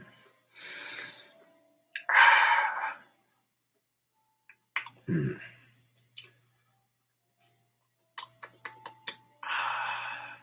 I love the smell and the taste of a good cherry pipe tobacco that is just smooth, YouTube. Mm. I went just a bit longer than I intended to on this video, but that's alright. I got a lot of good things off my chest. Came here to say what I came to say. And I gained 23 likes and 42 views by the time this video is just about ended in just 3 hours of doing a fucking live stream early in the fucking morning. That says a lot for how early this fucking video is. So by the next live stream, I'll be doing vocal covers. And if I can't get Bluetooth figured out to a point, there's no sense bullshitting you. And I'll put my vocal skills to the test. And that way I'll get to fuck with people when I go to answer my phone and shit. So you know what? I'll just deal with the prank callers if I can't get the Bluetooth figured out. You know what I'm saying? Like if they want to be dickheads and interrupt beautiful music, that's their problem, not mine.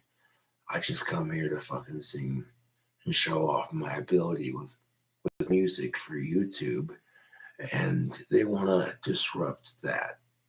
That's their fault, not mine. But at some point, it's like, okay, you're fucking with somebody who has autism. What does that get you? A couple of quick, cheap laughs. Ho, ho, ho, ho. I showed him. Ho, ho, ho. I disrupted his music. Ho, ho, ho. It's not my music, someone else singing it, but I'm just copying someone else's vocals to show off my skills to sing. You know, open the video on the vocal covers with some decent guitar, you know what I'm saying? So quite often these ASMR videos get me planning for my next couple of YouTube videos. So it's like a pre-game before the really big and really good shit pops off of my channel. You see what I'm saying? And people are like, you should start a second channel with just your cooking videos. I could do that, yes, but I'm saving that for my ace in the hole. You dig what I'm saying? I could do a channel of no cussing and just cooking, and it would make a shit ton of money. I know it would. But I'm building up this channel right quick before I do it. That way I'm not just jumping into a fucking channel blindsided with no subscribers, you know. So I'm saving that second channel idea for my ace in the hole. It's a good idea from a lot of people who are saying, hey, Cobra, you should do a separate channel with you just cooking. You'd make so much fucking money. I'm sure I would, but here's the thing. Build up this channel first before I do that, and I'll get more viewers. Maybe Cobra's not as stupid as we thought. Right now, I want to get my cooking rep, my cooking skills, and the idea of me cooking built up on this channel. Get a couple of dank ass recipes built on this channel, and then eventually I will go into a separate channel, just nothing but cook and keep the rants and the life hacks and whatever I do on this channel separate. Yes. But right now, I want to get this channel built up before I do the cooking channel separate. I mean, some people are, I'll just see. Okay, I'm not going to tell you when I'm going to launch the cooking channel separate, but it's going to happen. And if people dig it, I'll keep it going. But if people are like, nah, man, just keep it all on one channel, then I'll delete the cooking channel. But I'm not going to just jump into a cooking channel and be like, oh, what's good, It's like a hot tub. You don't want to jump into creativity just right away. You want to ease yourself into that shit so that way you're not just burning and dying before you even try it. So, yeah.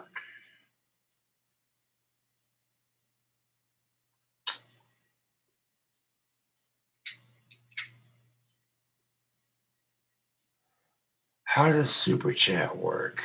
I make a YouTube live video, and in the comment section, there's a little money icon next to the emoji icon. And if you want to donate money in Super Chat, you click the money icon. And if you have a bank account hooked up for donations on your Super Chat, then it can be done. That's how that works. Simple enough. I don't know how else to explain Super Chat without being overly complicated. I mean, I got a basic grasp of it, but for the most part, you know.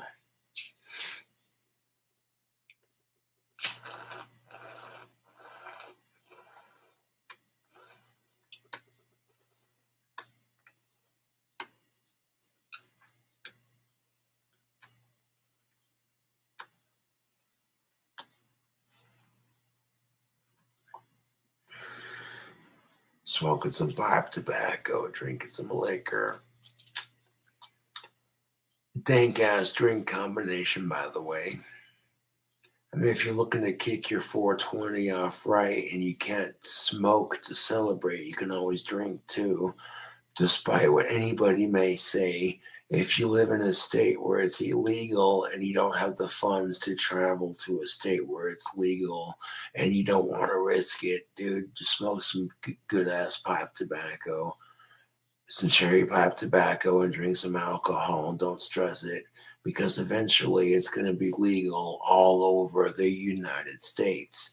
I've been using my powers to try to make marijuana legal all over the United States. I'll start there before I conquer the world with that shit. And slowly but surely, the United States has been legalizing it state by state. Impressive, no? I've been using my powers to make marijuana legal in the United States. I've been using my powers to take down ISIS. And it's working to a degree, slowly but surely. Using my powers to better the using my powers to better mankind instead of using my powers to just benefit myself. I could use my powers to benefit myself, but instead I'm going to use my powers to benefit the better good of mankind by trying to make marijuana legal and trying to take down ISIS. Yeah. And selling badass merch on Teespring and badass wands on Etsy, you know.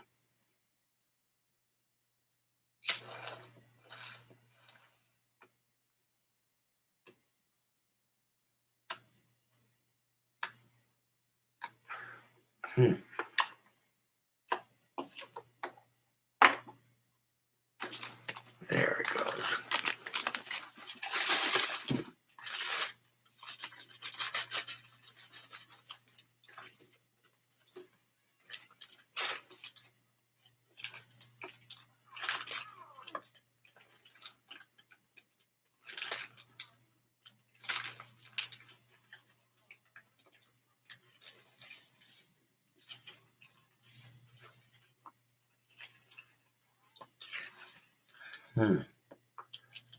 Thought I was gonna thank you for the donation. Oh shit. Thought I was gonna have to top off my bowl of tobacco, but then it started catching. Thank you to Tara the Bird, or Tara the Third, for the $5 donation. Yeah, buddy. Getting drunk and just going ham with it for an ASMR video.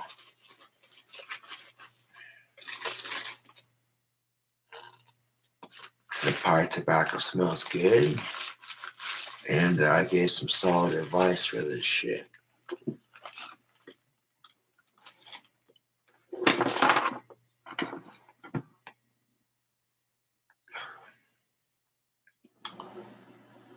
Anyways, YouTube, thank you for watching my awesome drink combination video.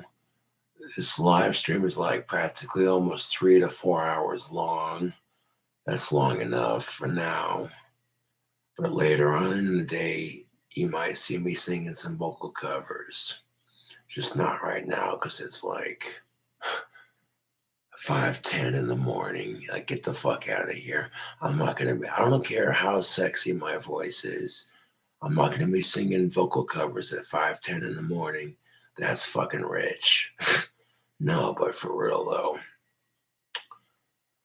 Even if I don't get the Bluetooth figured out, I may end up just having to power through it. You know what I'm saying? But thank you for watching, and I'll catch you cool cobras on the flip side. Have a safe and responsible 420, and peace the fuck out.